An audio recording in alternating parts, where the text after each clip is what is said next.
बंदी छोड़ सतगुरु रामपाल जी परमेश्वर जी की जय हो। सत्साई भाई और बहनों, बहुत बड़ी दया, बहुत बड़ी मेहर पूज्य गुरुदेव भगवान की, सतगुरु रामपाल जी परमेश्वर जी की, जिनके शुभ आशीर्वाद से, विशेष आशीर्वाद से आप और हम सभी सत्सेवक भाई बहन साध संगति से जुड़कर अपनी आत्मा के कल्याण हेतु भक्ति मार्ग पर हर प्रकार से मर्यादाओं में रहते हुए, हर प्रकार से संघर्ष करते हुए अपनी आत्मा के कल्याण हेतु निरंतर आगे की ओर ही बढ़ रहे हैं। भाई और बहनों, इस कलयुग की पिछली पीढ़ी में पूज्य गुरुदेव भगवान की उन चंद आत्माओं पर विशेष रजा है, कृपा है, मेहर है, जिन आत्माओं को गुरुदेव ने सन 2014 बरवाला कांड के बाद से चुन चुनकर साध संगतियों में जोड़ दिया है। और जैसा भगत गुरुदेव भगवान हमें बनाना चाहते हैं, वैसा भगत बनने की प्रक्रिया में हम भाई बहन भी जी जान से दिन रात आगे बढ़ रहे हैं। क्योंकि अब की बार हमने पूज्य गुरुदेव भगवान को निराश नहीं करना है, नाराज नहीं करना है, जैसा कि हम युगों युगों से करते आए हैं। जब जब ये कबीर भगवान सतलोक से चलकर सशरीर गति करके अपनी अच्छी आत्माओं से मिलने के लिए, उन्हें भक्ति से संबंधित जानकारी देने के लिए सतलोक से आते हैं, धरती पर गुरु रूप में प्रकट होते हैं, तब तब हम आत्माएं काल प्रेरणा से, नादानी से, कमजोर संस्कारों के चलते गुरु रूप में आए हुए इस कबीर भगवान को हम केवल अपना गुरु ही मान लेते हैं, एक संत मान लेते हैं, इन्हें परमेश्वर के रूप में स्वीकार नहीं करते। और यही हमारी आज से पहले जितनी बार भी हम इस कबीर परमेश्वर सतगुरु रामपाल जी की शरण में आए हैं, सबसे बड़ी कमजोरी रही है। तो इस कमजोरी को भाई और बहनों अब की बार गुरुदेव भगवान भी नहीं रखना चाहते, और आप और हम आत्माओं ने भी जी जान लगाकर कोशिश करनी है कि अब की बार 84 से पार। तो भाई और बहनों, पूज्य गुरुदेव भगवान के आशीर्वाद से हम आगे बढ़ते हैं। उससे पहले गुरुदेव भगवान का जयकारा लगाएंगे, गुरुदेव भगवान से आशीर्वाद प्राप्त करेंगे। बंदी छोड़ सतगुरु रामपाल जी परमेश्वर जी की जय हो। परम पिता परमात्मा, सारी सृष्टि के सर्जनहार, कुल मालिक, असंख्य ब्रह्मांडों के स्वामी, जगत गुरु, तीनों लोकों में प्रवेश करके सबका धारण पोषण करने वाले, राजाधिराज, आत्माधार, नाथों के नाथ, देवों के देव महादेव, सर्वेश्वर महेश्वर, मृत्युंजय, अजरो अमर, आदि अनादि सनातनी प्रभु, जगत पिता जगदीश्वर, श्री श्री 1008 की उपाधि के वास्तविक अधिकारी, अकाल मूर्त सौद स्वरूपी राम वासुदेव, सर्वगतम ब्रह्म, परम पूज्य, प्रथम पूज्य, परम संत, परम पुरुष, परम धनी, परम दयालु, सत्य कबीर, हक्का कबीर, अल्लाहु कबीर, अल्लाहु अकबर, बाखबर, अल्लाह ताला, जगत के तारणहार, जगत के मुक्तिदाता, जगत के जगन्नाथ, हारे के सहारे, हिंदुओं के राम, मुसलमानों के अल्लाह, सिखों के वाहिगुरु, ईसाइयों के मसीह, दया के सागर दया निधि, करुणा के सागर करुणा निधि, स्वयंभू परिभू, संकट मोचन, कष्ट हरण, मंगल करण, दुख भंजन, अविगत कबीर, निर्विकार निर्विषम परमात्मा, अलय अलेख सतगुरु, आदि अनादि सतगुरु, असली मर्यादा पुरुषोत्तम, असली राम, असली कृष्ण, असली घनश्याम, असली मुरारी, राजाओं के राजा, महाराजाओं के महाराजा, शहंशाहों के शहंशाह, सम्राटों के सम्राट, भगवानों के भगवान, अल्लाहों के अल्लाह, प्रभुओं के प्रभु, मसीहाओं के मसीह, सच्चे वाहिगुरु, बाबाओं के बाबा, पीरों के पीर, सेठों के सेठ, जगत सेठ, सावड़ सा सेठ, सर्वगुण संपन्न, अनंत कोटि कलाओं के स्वामी, अनंत कोटि ब्रह्मांडों के नायक, योगियों में महायोगी, ध्यानियों में महाध्यानी, सिद्धों में परम सिद्ध, ज्ञानियों में तत्व ज्ञानी, ब्रह्म ज्ञानी, महाज्ञानी, परम ज्ञानी, सर्वश्रेष्ठ ज्ञानी, विज्ञानी, युवा कबीर, समर्थ कबीर, असमवात, अमित ओजा, सच्चे रहनुमा, करीम अल्लाह, सुभान अल्लाह,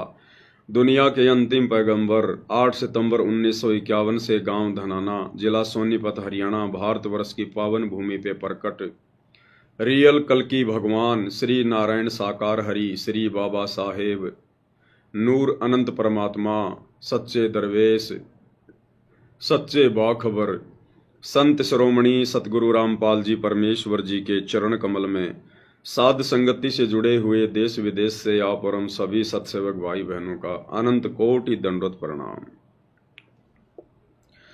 तो भाई और बहनों, पूज्य गुरुदेव भगवान की ये असीम रजा, असीम दया, मेहर इसी प्रकार से आप और हम सभी भगत भाई बहनों पर बनी रहे और हमें अंत तक, हमारा शरीर छूटने तक जो सद्बुद्धि गुरुदेव भगवान ने हमें वर्तमान में दी हुई है, गुरु रूप में आए हुए उस परमेश्वर ने अपनी पहचान करवाई है, ये सद्बुद्धि हमें अंतिम समय तक मिलती रहे। और भाई और बहनों, वही बात है जैसे गुरुदेव भगवान जब सत्संग करते हैं, सृष्टि रचना बताते हैं, यथार्थता समझाते हैं, तो कुछ एक भाई बहन कहा करते थे कि भाई संत रामपाल जी के पास तो ले दे के वही चार बात हैं, गधा बनेगा कुत्ता बनेगा, गधा बनेगा कुत्ता बनेगा, 84 में जाएगा। तो लोग कहते थे कि संत रामपाल जी के पास तो ले दे के वही चार बात है। अब भाई वो क्या बताएं, अब इससे ज्यादा गुरुदेव भगवान क्या समझाएंगे। हमारी बुद्धि में जितना ज्ञान समाएगा, हम जितना ज्ञान ग्रहण करने योग्य हैं, परमेश्वर उतना ही तो बताएंगे। हर एक मेमोरी कार्ड आता है, मेमोरी कार्ड 2 MB का, 4 MB का, 4 GB का, 8 GB का। तो 4 MB के मेमोरी कार्ड में जितना स्पेस है, जितना स्टोरेज है, उसके अंदर उतना ही तो मटेरियल डाला जा सकता है। अगर इससे ज्यादा मटेरियल डालोगे तो उसमें समाएगा नहीं, वो स्वीकार ही नहीं करेगा, एक्सेप्ट ही नहीं करेगा। तो इसी प्रकार भाई और बहनों, सतगुरु रामपाल जी परमेश्वर जी का ये तत्व ज्ञान, ये मूल ज्ञान, सार ज्ञान, ये अरबों खरबों जीबी का है, अरबों खरबों जीबी का। और आप और हम 2 कोटि के जीव, भले यहां कोई राष्ट्रपति है, चाहे बहुत बड़ा कोई वैज्ञानिक है, ले दे के 2-4 MB उसके दिमाग की, बस इतनी है औकात है। अब उस परमेश्वर के अरबों खरबों जीबी का वो ज्ञान अब 2-4 के मेमोरी कार्ड में कहां डलेगा। इसलिए परमात्मा केवल हमारे मतलब की बातें ही हमारे दिमाग में डालते हैं। और हमारे मतलब की बात यही है कि हम इस गंदे लोक 21 ब्रह्मांड की गंदी व्यवस्था से भली भांति परिचित हो जाएं, इस जन्म मरण के चक्कर से परिचित हो जाएं, तपतशिला का कष्ट, 84 लाख योनियों का कष्ट और नरक का कष्ट, इससे हम परिचित हो जाएं।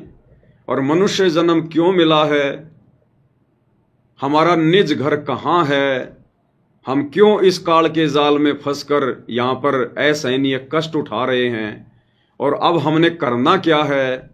अब ले दे के यही तो परमेश्वर 4 बातें बताएंगे जो हमारे मतलब की हैं। अब बेमतलब की बातें तो परमात्मा करता नहीं है, क्योंकि बेमतलब की बातें तो बेमतलब के इंसान करते हैं। तो इसी प्रकार भाई और बहनों, ये जो साध संगतियां हैं गुरुदेव के आशीर्वाद से चल रही हैं, इनमें भी ले दे के मतलब की 4 चीजें ही बताई जाएंगी, 4 चीजें ही। कुछ एक भगत भाई बहन जो अभी काल प्रेरित हैं, पूरी तरह से उनके हृदय में गुरुदेव का तत्व ज्ञान समाया नहीं है, नीर खीर का निवेरा करने के योग्य अभी बने नहीं हैं। और जब वो साध संगति की वीडियो देखते हैं, सुनते हैं, तो मतलब की चीजें तो उनके दिमाग के ऊपर से निकल जाती हैं। फिर वो कहते हैं कि ये पवन दास तो बस 4 ही बात करता है, मैनेजमेंट ने ये कर दिया, मैनेजमेंट ने वो कर दिया, साध संगति में ये होता है, साध संगति में वो होता है। अरे और क्या, फिर जखड़ी गाएं भाई, और क्या गाएं, जखड़ी गाएं क्या। जखड़ी होती है, जब हम छोटे छोटे थे तो हमारे गांव में जब कोई बटेऊ आ जाता था, कोई मेहमान आ जाता था, कोई ताज़ा ताज़ा शादी होती थी किसी की, और जब वो बना जी आते थे तो उसकी सासू माता जी गांव की औरतों को इकट्ठा करके और गीत गुवाया करती थी। वो खाना खाता था, उस समय गांव की औरतें इकट्ठी होकर गीत गाया करती थी, तो उसमें जखड़ी भी गाई जाती थी। जखड़ी भी एक प्रकार का भजन ही होता था, गीत ही होता था। तो बताओ अब भाई साहब, पवन दास क्या जखड़ी गाए? अरे परमात्मा ने जो गवाना है वही तो गाएंगे। जैसे गुरुदेव भगवान ने नकली संतों के विषय में कहा बार बार, स्वर्ग और नरक की जानकारी दी, सृष्टि रचना की जानकारी दी, बस वही हमारे मतलब की थी। अब सात संगति में भी तो वही बातें बताई जाएंगी। जो लोग इस परमेश्वर के मार्ग में अंधे गधे की भूमिका निभा रहे हैं, इस परमेश्वर को ना पहचान कर, इनको मानुष मानकर अपने भी कर्म फोड़ रहे हैं, अन्य बेचारे नादान संगत के भी कर्म फुड़वा रहे हैं, गुरुदेव की मर्यादाओं की धज्जियां उड़ाते हुए सारे भक्ति और मर्यादा विरुद्ध कार्य किए जा रहे हैं और करवाए जा रहे हैं। अब इन्हीं सब बातों की तो जानकारी बताएंगे। और सात संगति में क्या होता है, सात संगति में किस प्रकार से भाई बहन मर्यादाओं में रहकर गुरु को परमात्मा मानकर अपने आत्म कल्याण के प्रति चिंतित होके भक्ति कर रहे हैं। अब यही तो सारी बातें बताई जाएंगी। अरे मैथ का टीचर तो मैथ की बातें बताएगा। अब वो साइंस वाले बच्चे कहें कि नहीं नहीं बस खाली इसको तो मैथ की बातें आती हैं, तो भाई मैथ वाले को तो मैथ की बातें आएंगी। तो इसी प्रकार भाई और बहनों, आप और हमने तो जब तक आप और हमारा जीवन गुरुदेव भगवान के आशीर्वाद से है, जब तक ये शरीर है, हमने तो अपने गुरुदेव भगवान की महिमा में यही जखड़ी गानी है, हमने तो यही गीत गाने हैं। हम तो इसी प्रकार से ये परमेश्वर की महिमा करते करते, सत्य का बखान करते करते, क्योंकि देखो गुरुदेव भगवान का मिशन यही है। अज्ञान और पाखंड को लेकर ही तो गुरुदेव ने मिशन चलाया, उसका सत्यानाश करने के लिए। अब गुरुदेव के मार्ग में यदि फिर से कोई अज्ञान फैलाएगा, पाखंड फैलाएगा, और वो भी संगत वाले, विशेषकर गुरुदेव के परिवार वाले, गुरुदेव के साथ में रहने वाले बड़े बड़े सेवादार, कोऑर्डिनेटर, तो बताओ फिर बाकी भगत भाई बहनों की जिनकी परमेश्वर ने बुद्धि ऑन कर रखी है, बताओ फिर वो भाई बहन ये गीत ना गाएंगे तो कौन से गाएंगे। तो भाई और बहनों, हमने इधर उधर की बातें नहीं सुननी है। दूसरी बात, कुछ है भगत भाई बहन, देखो उनकी एक कमजोरी है, कमजोरी को ठीक करना पड़ेगा भाई और बहनों। जब तक हर प्रकार से संशय रहित होकर साथ संगति से नहीं जुड़ोगे और सब कुछ समझने के बाद जब तक अपना एक टारगेट नहीं बनाओगे, दो नावों की सवारी करोगे, आप लोग भ्रमित रहोगे। बहुत सारे भगत भाई बहन फालतू के लोगों की वीडियो भी देखते रहते हैं, इधर से सात संगति की वीडियो भी देखते रहते हैं। जब सात संगति की वीडियो देखते हैं तो उनको लगता है कि सात संगति के अलावा दूसरा कोई मार्ग ही नहीं है, बिल्कुल सही चल रहे हैं हम। और फिर फालतू के लोगों की वीडियो देख लेते हैं। अब फालतू के लोग तो काल प्रेरणा से मन में शंका ही पैदा करेंगे, उनकी तो ड्यूटी काल भगवान ने ये लगा रखी है। फिर उधर के वीडियो देख लेंगे, फिर उनके मन में शंकाएं उत्पन्न हो जाएंगी। और ये शंकाएं क्यों उत्पन्न हो रही हैं? क्योंकि परमात्मा कहते हैं, कहे कबीर सोए जन मेरा, जो नीर खीर का करे निवेरा।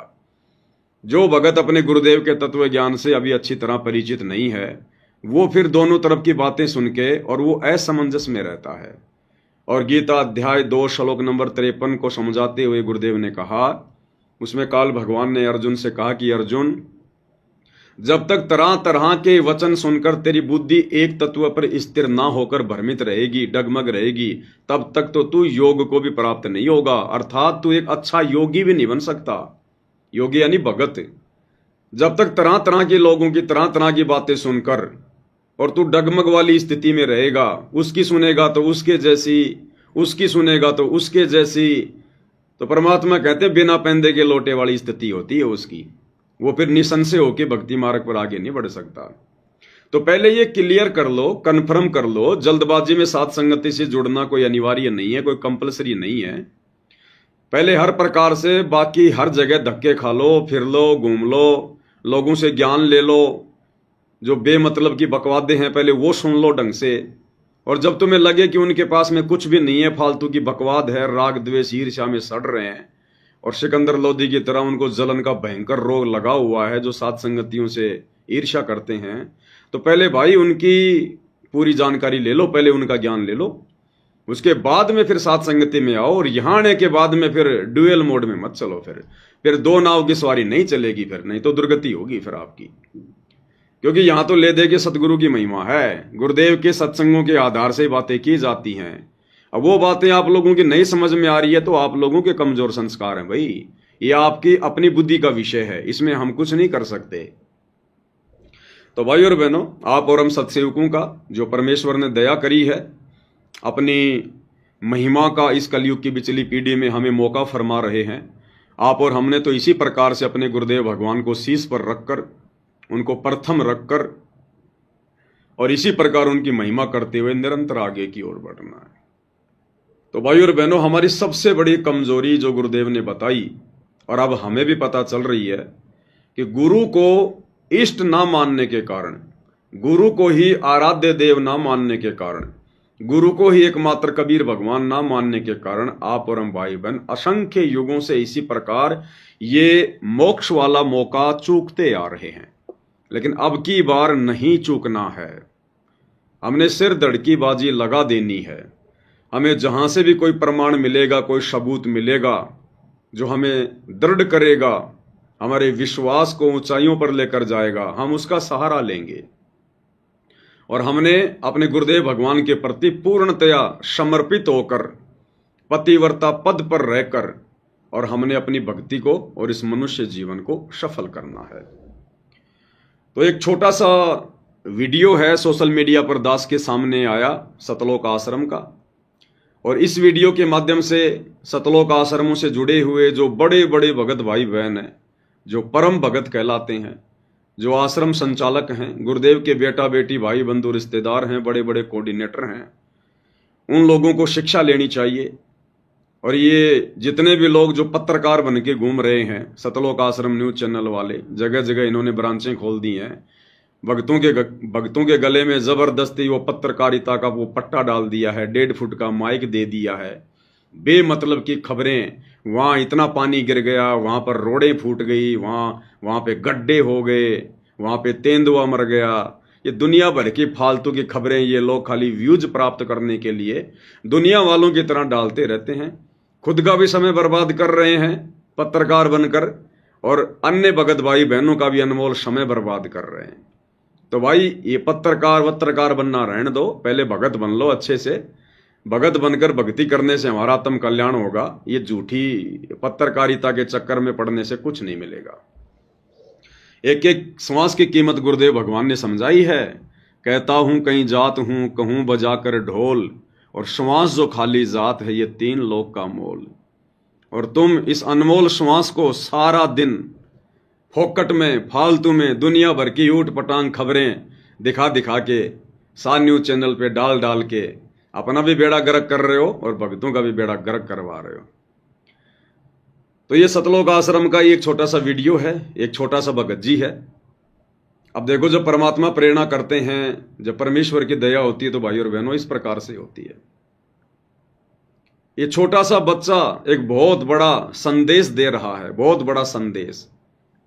लेकिन इस बच्चे को यदि समय रहते साथ संगति नहीं मिली, सुसंगति नहीं मिली, तो ये बच्चा एक ना एक दिन कुसंगति का शिकार हो जाएगा। इन सतलोक आश्रम वालों की भेंट चढ़ जाएगा ये, और इसके भी मन में फिर वो दाढ़ी मूछ वाली फोटो ही कबीर भगवान के रूप में समा जाएगी। क्योंकि आश्रम में जाएगा तो भी वही देखेगा, घर पर रहेगा तो इसके माता पिता ने भी वही दाढ़ी मूछ वाली फोटो घर पे दरबार में लगा रखी होगी, इसके गले में लॉकेट में भी वही टांग रखी होगी। तो ये आत्मा बिगड़ जाएगी बेचारी साथ संगति के अभाव में। लेकिन फिलहाल इसके विचार बहुत अच्छे हैं। ये परमात्मा के ये पिछले जन्मों की हंस आत्मा है, और ये क्या संदेशा दे रहा है। जो इसका इंटरव्यू ले रहा है, एक बहन इसका इंटरव्यू ले रही है, अब कम से कम उसकी 18, 20, 25 साल की तो उम्र होगी उसकी आवाज के हिसाब से। अब अगर पत्रकार बनाया गया है तो 18 साल से कम लड़की को तो नहीं बनाया जाता, 18 साल से ऊपर की कोई बनाया जाता है तो 20 से 25 साल की ये लड़की होगी। और वो भगत ही है जो साज न्यूज चैनल का लेके डंडा खड़ी हुई है और सवाल कर रही है छोटे भगत से। और ये भगत कितना सुंदर जवाब दे रहा है, कितना बढ़िया जवाब दे रहा है। ऐसा जवाब तो गुरुजी के लड़के भी नहीं दे सकते, दोनों लड़के मिलकर भी ऐसा जवाब नहीं दे सकते, क्योंकि काल उनकी बुद्धि पे बैठा हुआ है। ये लड़की पूछ रही है आपके गुरुजी का क्या नाम है, तो भगत जी कह रहे हैं कि संत रामपाल जी महाराज। फिर ये लड़की कह रही है आप परमात्मा किसको मानते हैं, तो भगत जी कह रहे हैं कबीर साहिब को। सही बात है, क्योंकि वेदों में परमात्मा का नाम कबीर है, सतगुरु रामपाल जी का वेदों में नाम है कबीर। तो इन्होंने कहा कि कबीर साहिब। तो फिर वो लड़की कह रही है अच्छा आप गुरुजी तो मानते हैं संत रामपाल जी को, और आपके अनुसार कबीर भगवान है, परमात्मा है कबीर जी। तो ये छोटा भगत कह रहा कि नहीं नहीं, आपकी जानकारी के लिए बता दूं, उस बहन को कह रहा है कि नादान क्यों तूने 20-25 साल अपनी जिंदगी के फालतू में खो दिए। कह रहा है आपकी जानकारी के लिए बता दूं, संत रामपाल जी महाराज ही कबीर भगवान हैं। कितना सुंदर जवाब भाई और बहनों। फिर भी इन मतिहीन लोगों की, इन आश्रम वालों की आंखें नहीं खुल रही हैं। तो सुनते हैं छोटे भगत जी का बहुत ही बड़ा सा जवाब। का क्या नाम है? साईदास। थोड़ी सी आवाज कर देते हैं ताकि अच्छे से सुनाई दे।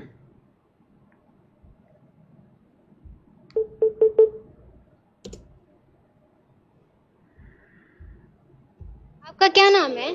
साईदास। आपके गुरुजी का क्या नाम है? संत रामपाल जी महाराज। आप किसको भगवान मानते हो? कई साहब। कबीर साहब को क्यों भगवान बता रहे हो? ये तो मैं तुम्हारा कबीर साहब भगवान है। तो आपके कहने का मतलब ये हुआ कि गुरु आपके संत रामपाल जी महाराज हैं और जो परमेश्वर हैं वो कबीर साहब जी हैं? नहीं, आपकी जानकारी के लिए बता दूं है कि संत रामपाल जी महाराज जी कई भगवान है। धन्यवाद। सच्चा है। बताओ कितना जबरदस्त जवाब दिया है छोटे से भगत जी ने।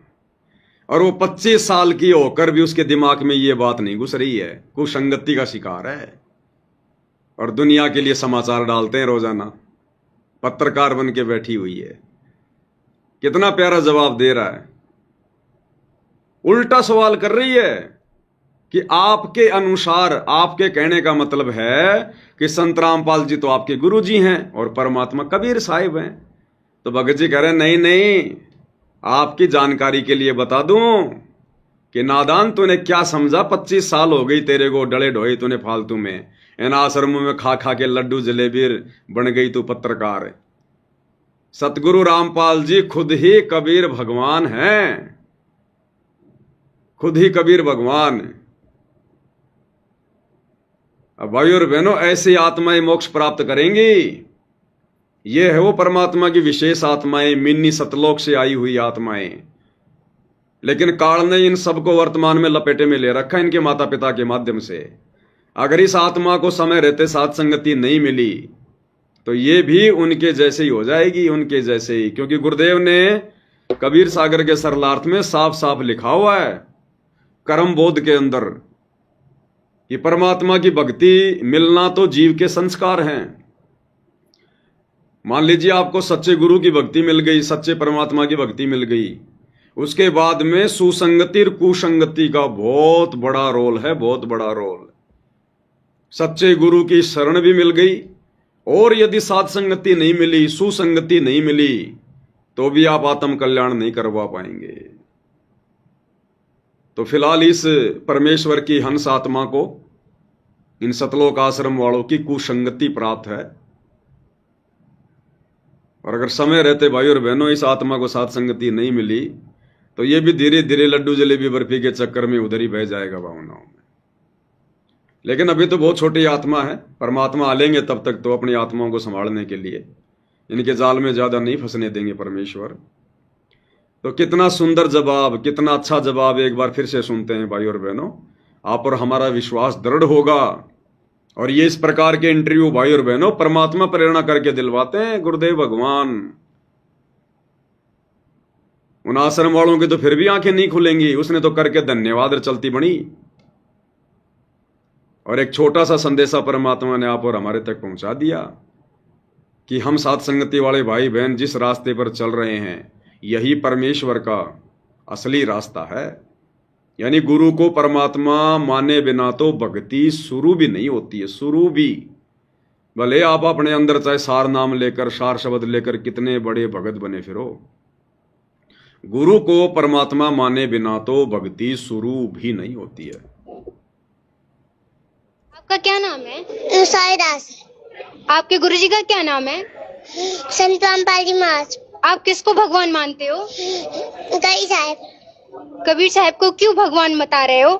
ये तो मैं तुम्हारा कबीर साहब भगवान है।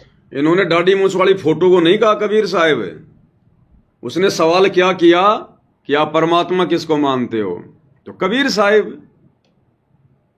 फिर कह रही है कबीर साहिब को क्यों मानते हो परमात्मा? तो बहुत अच्छा जवाब दिया कि वेदों में प्रमाण है कबीर साहिब भगवान है। अब वेदों में तो नाम कबीर है, फोटो थोड़ी लगी हुई है वेदों में दाढ़ी मूछ वाली। तो अच्छा जवाब दिया कि हमारे गुरुजी सतगुरु रामपाल जी का ही नाम, वैदिक नाम उनका कबीर है। और आगे तो फिर पसीने ला दिए उस बहन के। बताओ, ये 5-6 साल का बच्चा परमात्मा की आत्मा और उस 25 साल की काल प्रेरित आत्मा को समझा रहा है कि नहीं, आपकी जानकारी के लिए बता दूं, संत रामपाल जी महाराज ही कबीर भगवान है। तो आपके कहने का मतलब ये हुआ कि गुरु आपके संत रामपाल जी महाराज हैं और जो परमेश्वर हैं वो कबीर साहब जी हैं? नहीं, आपकी जानकारी के लिए बता दूं है कि संत रामपाल जी महाराज जी कई भगवान है। धन्यवाद। सच्चा है। संत रामपाल जी महाराज जी ही कबीर भगवान हैं।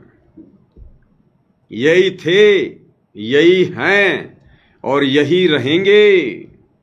सतगुरु आदि अनादि है, यानी सतगुरु सबसे पहले था जब कोई नहीं था, और सतगुरु सबसे लास्ट तक रहेगा जब कोई नहीं रहेगा।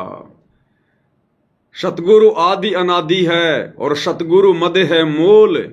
मध्य यानी बीच बीच में भी परमात्मा ही आता है, स्वयं सतगुरु ही आता है। मध्य है मूल, और मूल यानी भक्ति की मूल, भक्ति की जड़ भी सतगुरु ही है। सतगुरु आदि अनादि है, सतगुरु मध्य है मूल, और सतगुरु को सिजदा करूं एक पलक नहीं भूल। सतगुरु को ही दंडवत करूं और एक पलक भी उनके अलावा, उनकी भक्ति के अलावा अपने ध्यान को ना भरमाऊं, ना भटकाऊं। बताओ फिर किसी और के लिए जगह कहां बच गई? तो भाई और बहनों, सतगुरु के इर्द गिर्द, सतगुरु के चरणों में पड़े रहने से ही हमारा मोक्ष संभव है। अन्यथा ये कागज के टुकड़े, ये बनावटी फोटो, और आजकल तो एआई से ना जाने सतगुरु रामपाल जी की ऐसी भुंडी भुंडी फोटो बनाई जा रही है, भुंडी भुंडी फोटो, ऐसे बेकार और लगते हैं। और खुली छूट मिल गई इनको, क्योंकि आश्रमों में ये गुरुजी के कार्टून बना बना के वीडियो चलाते हैं। अब जो बाकी लड़के हैं, लड़कियां हैं, जिनके हाथों में मोबाइल हैं, वो क्या सीखेंगे? तो इसी प्रकार से कार्टून बना बना के डाले जा रहे हैं, नकली फोटोएं बना बना के सोशल मीडिया पर डाली जा रही हैं सतगुरु रामपाल जी की। अरे नालायकों, अभी तो सतगुरु रामपाल जी ओरिजिनल रूप में धरती पर प्रकट हैं। अरे ये नकली फोटोएं, एआई से फोटोएं उस समय बनेंगी जब इनके धरती से जाने के बाद, हजारों साल बाद, जब इनकी ओरिजिनल फोटोएं भी समाप्त हो जाएंगी, तब लोग इस प्रकार की फोटोएं बनाया करते हैं। जैसे आजकल कोई झांसी की रानी की फोटोएं बना रहा है, कोई भगत सिंह की फोटोएं बना रहा है और कहता है देखो ये है भगत सिंह की ओरिजिनल फोटो, बड़ी मुश्किल से मिली है। तो अभी तो नालायकों गुरु धरती पर है, अभी उनका कार्टून मत बनाओ। और डाल रहे हैं सोशल मीडिया पर बना बना के नकली फोटो। अरे उस नकली फोटो को देखने से हमारे पाप कर्म नाश होंगे क्या? सतगुरु की ओरिजिनल फोटो से ही, उसके दर्शन से ही पाप कर्म नाश होंगे, एआई वाली से नहीं होंगे। ये काल की सूक्ष्म चाल है, ये षड्यंत्र है काल का, विज्ञान का दुरुपयोग कर रहा है एआई का। अब लेकिन तुम लोग कैसे समझोगे इन बातों को? तुम्हारे सिर पे तो खुद काल बैठा है, वही तो सारे उल्टे काम करवा रहा है। तो कितना सुंदर जवाब दिया। और भाई और बहनों, गुरुदेव भगवान भी हमें यही समझाते हैं, हमें यही बताते हैं परमात्मा, और उनका यही, उनका एकमात्र ये प्रयास रहा है कि ये आत्माएं जितना हो सके कम समय में और गुरु को इष्ट मानकर, परमेश्वर मानकर अपनी भक्ति शुरू कर दें। और क्या कह रहे हैं गुरुदेव भगवान इस शॉर्ट वीडियो में कि पुण्यात्माओं, न्यू सोच लो इस दास के स्थान पर कबीर भगवान आ गए। अब बताओ तुम कैसा व्यवहार करोगे उनके साथ में। यानी हमें यह पता लग जाए कि सतगुरु रामपाल जी की जगह कबीर भगवान आए हुए हैं तो खुद ही कबीर भगवान, लेकिन गुरुदेव भगवान स्पष्ट रूप से ना कहकर अपने आप को छुपाकर अपने विधान अनुसार और संकेतों की भाषा में हमें समझाना चाहते हैं कि अगर तुम्हें यह कन्फर्म हो जाए कि संत रामपाल जी के रूप में कबीर जी धरती पर हैं, प्रकट हैं, क्या उसके बाद भी तुम अलग से उस दाढ़ी मूछ वाली फोटो को कबीर मान के जून में उसका प्रकट दिवस मनाओगे? फिर कैसा व्यवहार करोगे तुम अपने गुरु के साथ जब पता चल जाए कि उनकी जगह पर कबीर साहिब है? हालांकि गुरुदेव भगवान का यही ओरिजिनल रूप जो हम देख रहे हैं, यही उनका शतलोकी रूप है, क्योंकि बिना कबीर परमेश्वर के धरती पर आए अपने ओरिजिनल रूप में दर्शन दिए आप और हमारे पाप कर्म नहीं कट सकते। वे अगर अपने पुत्र के रूप में आएंगे वर्तमान में, हमारे पाप कर्म नहीं कटेंगे। वे अगर अपना रूप चेंज करके आएंगे, बदल के आएंगे, हमारे पाप कर्म नहीं कटेंगे। इसलिए परमात्मा स्वयं कलयुग की पिछली पीढ़ी में स्पेशल, क्योंकि बाकी समय तो परमात्मा अपने पुत्रों का रूप बनाकर आ जाते हैं, लेकिन कलयुग की पिछली पीढ़ी में तो गुरुदेव भगवान हर प्रकार से हमें भक्ति की पूरी पूरी खुराक खिलाते हैं, अपने ओरिजिनल रूप में आते हैं। इसीलिए परमात्मा कहते हैं कबीरा दर्शन साधु का परमात्मा आवे याद, और लेखे में वाई घड़ी बाकी का समय बर्बाद। तो गुरुदेव कह रहे हैं न्यू सोच लो, इस दास के स्थान पर कबीर जी बैठे हैं। अब कैसा व्यवहार करोगे अपने गुरुजी के साथ? क्या अब भी अपने गुरुजी को खाली गुरुजी मानोगे? मां के गर्भ से जन्म लिया हुआ एक व्यक्ति मानोगे? क्या अब भी उनका जन्मदिन मनाओगे अवतरण दिवस के बहाने 8 सितंबर को? तो क्या कह रहे हैं गुरुदेव भगवान, कितने प्यार से हमें समझाना चाह रहे हैं परमात्मा। अब देखो पुण्यात्मा, पहले तो परमात्मा स्वयं आए थे, फिर ये दास भेजा है। अगर इस दास के स्थान पर स्वयं मालिक आगे हो, ये सोच लो। अगर इस दास के स्थान पर स्वयं मालिक आ गए हों, ये सोच लो। यानी आदेश दे दिया हमें गुरुदेव ने कि ये सोच लो तुम्हारे गुरुजी की जगह स्वयं कबीर भगवान आ चुके हैं। अब तुम अपने गुरुजी को क्या मानोगे? खाली गुरुजी मानोगे? गांव धनाने का रामपाल जाट मानोगे? इंद्रोमाई की कोख से जन्म लिया हुआ व्यक्ति मानोगे? क्या उसके बाद भी तुम जून में किसी और दाढ़ी मूछ वाली कबीर जी की समझे जाने वाली नकली काल्पनिक फोटो का प्रकट दिवस मनाओगे? जब तुम्हें यह कन्फर्म हो जाए कि तुम्हारे गुरु की जगह पर कबीर जी आ चुके हैं। अभी स्पष्ट नहीं कहेंगे गुरुदेव भगवान, बाकी कहने में कोई कमी नहीं छोड़ रहे परमात्मा, स्वयं को परमात्मा साबित करने में। अब देखो पुण्यात्मा, पहले तो परमात्मा स्वयं आए थे, फिर ये दास भेजा है। अगर इस दास के स्थान पर स्वयं मालिक आगे हो, ये सोच लो। और आप जैसा व्यवहार इस दास से कर रहे हो, तो हम उनसे भी यही करते। और जैसा व्यवहार गुरुदेव कह रहे हैं अगर आप इस दास के साथ में करोगे, वैसा ही परमात्मा के साथ माना जाएगा। तो भोग किसको लगाया जाता है? परमात्मा को।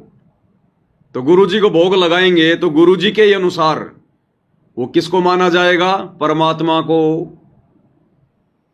अगर गुरु का ही हम प्रकट दिवस मनाएंगे तो वो किसका प्रकट दिवस माना जाएगा? परमात्मा का, कबीर जी का। फिर अलग से जून के महीने में उस दाढ़ी मूछ वाली फोटो का प्रकट दिवस मनाने का क्या मतलब? जो क्रिया, जो व्यवहार हम अपने गुरुजी के साथ करेंगे वो परमात्मा के साथ ही हुआ माना जाएगा। ये आदेश दे दिया गुरुदेव ने। फिर अलग से किसी और को परमात्मा मानकर वो क्रिया करने का क्या फायदा? फिर तो हम अपना समय बर्बाद कर रहे हैं और अपने गुरुजी का वचन की उल्लंघना कर रहे हैं। जब गुरु ने स्पष्ट कर दिया कि जो व्यवहार, जो क्रिया तुम अपने गुरु को परमात्मा मानकर उनके साथ करोगे वो परमात्मा के साथ ही मानी जाएगी। बताओ फिर अलग से किसी और को परमात्मा मानने की क्या जरूरत पड़ गई? फिर अब ये कॉमन सेंस की बातें भाई और बहनों, ये मूल ज्ञान की बातें हैं। अब ये बातें इन आश्रम वालों के समझ में नहीं आती। भले ही इन्होंने सार शब्द ले लिया, कुछ भी ले लिया, भले ये 60-60 साल के हैं, भले ये पूरी जिंदगी गुरु जी के साथ में घूमे, लेकिन गुरु के साथ घूमने से ज्ञान नहीं आता। ज्ञान तो गुरु की मेहर से आता है। पिछले जन्म से होत हैं पूर्ण हंस मुराद। इसी कारण से इनका और हमारा वैचारिक मतभेद है, अन्यथा दोनों का गुरु एक, गुरु ने दोनों को भक्ति एक जैसी दी। फिर बताओ मतभेद किस बात का? लेकिन मतभेद हो गया विचारों का, ज्ञान और अज्ञान का। और ये रजा सब पे नहीं होती भाई और बहनों, ये रजा परमेश्वर अपनी विशेष आत्माओं पे करता है, विशेष आत्माओं पर अपनी पहचान करवाने का। तो क्या कह रहे हैं गुरुदेव भगवान, शुरू से सुनो पूरा। अब देखो पुण्यात्मा, पहले तो परमात्मा स्वयं आए थे, फिर ये दास भेज आए। पॉइंट ऑफ पॉइंट है भाई और बहनों, पॉइंट ऑफ पॉइंट। गुरुदेव कह रहे हैं पहले तो परमात्मा स्वयं आए थे, अब इस दास को भेज दिया। अब दो बातें हैं, पहले परमात्मा स्वयं आए तो अब क्या दिक्कत हो गई परमात्मा नहीं आए? अरे परमात्मा भी कहीं बिजी हो जाते हैं क्या? परमात्मा की भूल पड़ जाती है क्या कि पहले तो परमात्मा स्वयं आए अब इस दास को भेज दिया? तो उसका कोई कारण भी तो होगा, दास को क्यों भेज दिया? क्योंकि हमने तो सृष्टि रचना में यही सुना और परमात्मा ने कहा है कि जिसका काम उसी को साजे और करे तो मूर्ख बाजे। तो काल लोक से अपनी आत्माओं को काल के बंधन से छुड़वाकर परमात्मा स्वयं लेकर जाते हैं, फिर अब अपने दास को क्यों भेज दिया? तो उसका जवाब तो मिलना चाहिए ना। लेकिन आपको कभी भी गुरुदेव ने इसका जवाब नहीं दिया, कभी भी ये कारण आपको नहीं बताया कि अब क्यों नहीं आए परमात्मा। अरे आज से पहले तो काल का इतना दबाव भी नहीं था, इतना प्रेशर भी नहीं था। अब है वो समय मोक्ष का। अब काल ने अपने पूरे 1000 मुंह 1000 हाथ खोल रखे हैं आप और हम आत्माओं को यहीं रोक कर रखने के लिए। तो ऐसे जोर के समय में कबीर जी किसी और को भेज देंगे, और जब नॉर्मल समय था तो कबीर जी खुद आ गए। तो कोई कारण तो होगा क्यों नहीं आए, रीजन तो होगा ना। तो यहां गुरुदेव अपने आप को स्वयं नहीं कहेंगे कि बच्चों मैं ही कबीर भगवान हूं, और संकेतों में सब कुछ कह दिया कि 12वें पंथ हम ही चलावें और सब पंथों को मिटाकर एक ही पंथ चलावें। तो 12वें पंथ में 17 फरवरी 1988 को आदरणीय रामदेवानंद जी को अपना मुंह बोला गुरु बनाकर स्वयं कबीर भगवान आ चुके हैं, और सन 1994 से अपना यथार्थ 13वां कबीर पंथ भी चला चुके हैं। अन्यथा बता दो तुम्हारे दाढ़ी मूंछ वाले कबीर जी ने इस वाणी के अनुसार कब चलाया कबीर पंथ? कौन से दिन उन्होंने कबीर पंथ की नींव डाली? तुम कहते हो 1997 में संत रामपाल जी को मिले, तो गुरु जी तो कहते हैं कि खाली थोड़े समय के लिए मिले थे। हालांकि मिलना विलना कुछ नहीं था, परमात्मा की लीला है, खेल है परमात्मा का। तो गुरु जी तो कहते हैं कि थोड़े समय के लिए मिले, सार शब्द देने का आदेश दे गए, अंतर ध्यान हो गए। बताओ कहां पंथ चलाया उन्होंने, कहां 12वें पंथ में आए? अरे 12वां पंथ तो 1994 में खत्म हो गया था, और कबीर जी मिले सतगुरु रामपाल जी को 1997 में, तो 12वें पंथ में कहां आए कबीर जी? और कहां उन्होंने 13वां पंथ चलाया? फिर उनकी तो वाणी फैल हो गई, और एक वाणी गलत हो सकती है तो फिर तो सारी वाणियां गलत होंगी, उनकी बहुत सारी वाणियां गलत होंगी। बताओ फिर क्या विश्वास करें फिर हम उनकी वाणियों पर? तो भाई और बहनों, ना तो परमात्मा गलत हो सकता, ना परमात्मा की हमारी वाणियां गलत हो सकती। गलत हम हैं जो समझ नहीं रहे अपने गुरु जी के संकेतों को, सत्संगों को। तो 17 फरवरी 1988 को ही कबीर भगवान 12वें पंथ में आदरणीय रामदेवानंद जी को मुंह बोला गुरु बना के प्रकट हो चुके हैं, आ चुके हैं। और 8 सितंबर 1951 को सह शरीर सतलोक से चलकर धरती पर प्रकट हुए, आप और हमारी चरम दृष्टि को धोखा देते हुए। क्योंकि परमेश्वर की वाणी है, साहिब से सतगुरु भय, सतगुरु से भय संत, और धर धर वेख विशाल अंग, ये खेल है आदि और अंत। सारी लीला, सारी भूमिका ये परमात्मा स्वयं करता है। और फिर सन 1994 में अपना 13वां यथार्थ कबीर पंथ चला दिया। अन्यथा वो 97 वाले दाढ़ी मूंछ वाले कबीर जी ने कहां चलाया? है कोई प्रमाण, है कोई जवाब? दे दो किसी के पास है तो भाई और बहनों, हमने समझना पड़ेगा, हमने विचार करना पड़ेगा। और क्या करें गुरुदेव भगवान अपने विषय में? समझदार को तो संकेत ही काफी है। अब देखो पुण्यात्माओं, पहले तो परमात्मा स्वयं आए थे, फिर ये दास भेजा है। अगर इस दास के स्थान पर स्वयं मालिक आगे हो, ये सोच लो। और आप जैसा व्यवहार इस दास से कर रहे हो तो हम उनसे भी यही करते। तो वहां कहते मौला बैठा मोर से और देखे जन की भेड़, 12 कोट जमकी कर जहां एक नाम की खेड़। परमात्मा एकांत द्रोखे से देख रहा है आपकी सब रिहर्सल को, कि आप कैसी भावना रखते हो, कैसे आप भक्ति कर रहे हो, कितना दान में रुचि है, मेरे दास के प्रति आपके कैसे विचार हैं। तो वो ये समझ रहे हैं कि ऐसे ही मेरे प्रति है जो इसके प्रति है। और जब आप यहां से जब आप शरीर छोड़कर जाओगे तो इस दास के रूप में आपकी परीक्षा होगी त्रिकुटी पे। तो भाई जिस दाढ़ी मूंछ वाली कबीर जी की नकली फोटो को आप आश्रम वाले भाई बहन कबीर भगवान मानकर पूज रहे हैं, अब गुरुदेव के इस प्रवचन अनुसार तो तुम्हारा वो दाढ़ी मूंछ वाला कबीर भगवान भी यही कह रहा है कि मम संत मुझे जान मेरा ही स्वरूपम, कि जैसे विचार जैसे भाव तुम्हारे मेरे दास में होंगे वैसे ही मेरे प्रति माने जाएंगे। तो जब तुम भगत भाई बहन जून के महीने में वो दाढ़ी मूंछ वाली कबीर जी की फोटो को कबीर मान के उसका प्रगट दिवस मनाते हो, भोग लगाते हो ना, वो भी बड़ा नाराज होता है। अगर तुम कोई और भगवान मान रहे हो ना तो वो भी बड़ा नाराज होता है कि देखो इन मंद बुद्धियों को मैंने कितनी बार समझाया, किस किस प्रकार से समझाया, गुरु की महिमा करके समझाई कि गुरु बड़े हैं गोविंद से और मन में देख विचार, और हरि सुमरे सो वार हैं गुरु भजे हुए पार। कबीर 7 दीप 9 खंड में गुरु से बड़ा ना कोई, और करता करे ना कर सके, यानी वो कबीर भी कुछ नहीं कर सकता और गुरु करे सो होए।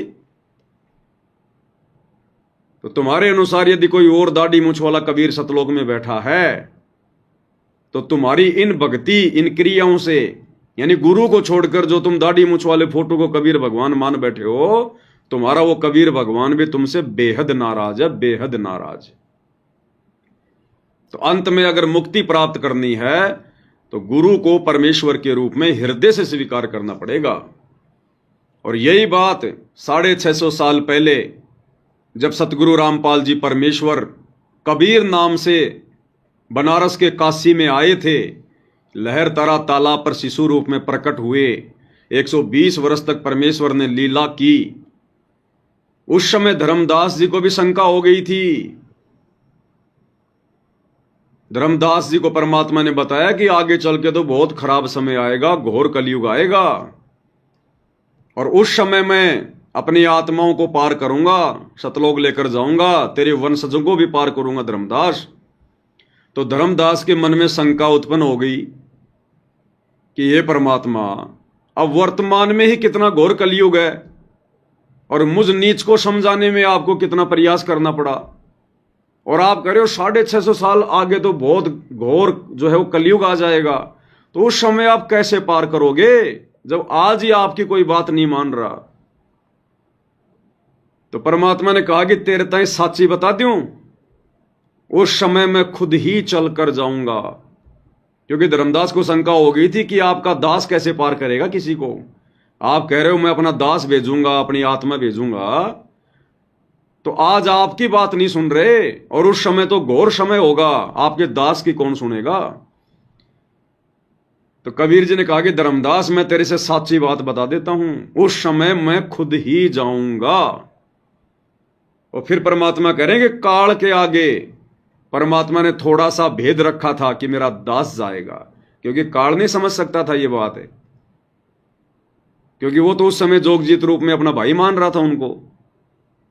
तो काल के आगे परमात्मा ने थोड़ा भेद रखा, छुपाया कि मेरा दास जाएगा कलयुग की पिछली पीढ़ी में, और धर्मदास को परमात्मा ने क्लियर कर दिया कि मैं खुद ही जाऊंगा, 12वें पंथ हम ही चलावें, सब पंथों को मिटाकर एक पंथ चलावें। तो क्या कुछ कहा भगवान ने, सुनिए उन्हीं की जुबानी। तो परमात्मा ने कहा था कि चौथा युग जब कलयुग आवेगा तब हम अपना एक दास भेजेंगे। तब हम अपना एक दास भेजेंगे, धर्मदास जी से कहा परमात्मा ने। अब ये बात सुन के धर्मदास को शंका होगी कि भगवान आज ही कोई आपकी बात नहीं मान रहा, और कलयुग की पिछली पीढ़ी में तो और भी घोर समय आ जाएगा, बेकार समय आ जाएगा, और आप कह रहे हो हम अपना दास भेजेंगे, तो आपकी दास की बात कौन मानेगा। चिंतित हो गया कि मेरे वंशज तो पार नहीं हो पाएंगे परमात्मा आपके दास से। फिर परमात्मा ने सच्चाई बताई कि हम खुद ही जाएंगे। अब वहां काल के सामने परमात्मा ने कहा कि हम अपना दास भेजेंगे। और कबीर वाणी चैप्टर में परमात्मा ने धर्मदास जी से, जब धर्मदास जी घने चिंतित हो गए थे कि हे परमात्मा, आपने सतनाम और सारनाम गुप्त रख दिया और इसके बिना मोक्ष नहीं हो सकता। आपने मुझ किंकर के ऊपर दया करी दास पे, और 42 वंश भी पीढ़ी बख्श दी, मेरी वंश चलेगा। तो हे परमात्मा, सारनाम और सतनाम बिना पार नहीं हो सकते, तो मेरे बच्चे कैसे पार होंगे। ऐसे कलेजा पकड़ कर बैठ गया। परमात्मा ने सोचा भाई ये घना दुखी हो गया। तो परमेश्वर ने कहा कि सुन ले, काल ने क्या कहा था, 12 पंथ करूं मैं साजा, नाम तुम्हारा ले करूं आवाजा। 12 पंथ नाम जो लेगी, हमरे मुख में आन समोही। जाओ जोग जीत संसारा, जीवन माने कहा तुम्हारा। जीव तुम्हारा कहा न माने, हमारी ओढ़ हो बाद बखाने। अब इतना समय नहीं रहा, मैं वो सारे प्रमाण आज नहीं दिखा पाऊंगा आपको कि 12 पंथ कौन कौन से हैं। तो 12 पंथ, 12वां पंथ गरीबदास पंथ बताया है, लिखा कबीर सागर में। तो परमात्मा ने कहा तू चिंता ना कर धर्मदास, जब 5500 वर्ष कलयुग बीत जाएगा तब या पिछली पीढ़ी आवेगी, और पिछली पीढ़ी तक ये ज्ञान और तत्व ज्ञान और सतनाम सारनाम कति गुप्त रखना है, नहीं तो काल के दूतों का हाथ लग जाएगा, मेरा सारा मिशन खराब हो जाएगा। तो परमात्मा ने देखा कि ये बिल्कुल चिंतित हो गया घना। परमात्मा ने देखा धर्मदास तो घना चिंतित हो गया कि परमात्मा आपका दास तो पार नहीं कर पाएगा किसी को। समर्थ का काम उसी को साजे, और करे तो मूर्ख बाजे। तब उसका दिल डांटने के लिए उसको हकीकत बताई परमात्मा ने, और क्या कहा कि 12वें पंथ हम चल आवें, सब पंथों को मिटाकर एक पंथ चलावें। तब परमेश्वर ने कहा धर्मदास, जब साची बताऊं तेरे ते, कि धर्मदास तेरे ते साची बताऊं। अरे भगवान कभी झूठ बोलेगा क्या। सत्य पुरुष वही है जो सत्य कहे, झूठ आसपास भी नहीं होती। तो क्या कहा परमात्मा ने 650 साल पहले कि धर्मदास तेरे से साची बताऊं, यानी हकीकत क्या है। अब वर्तमान में कलयुग की पिछली पीढ़ी में संत रामपाल जी के रूप में कौन है धरती पर। कबीर भगवान का कोई दास है या खुद कबीर भगवान है, तो साची बात बता रहे हैं। खराब हो जाएगी।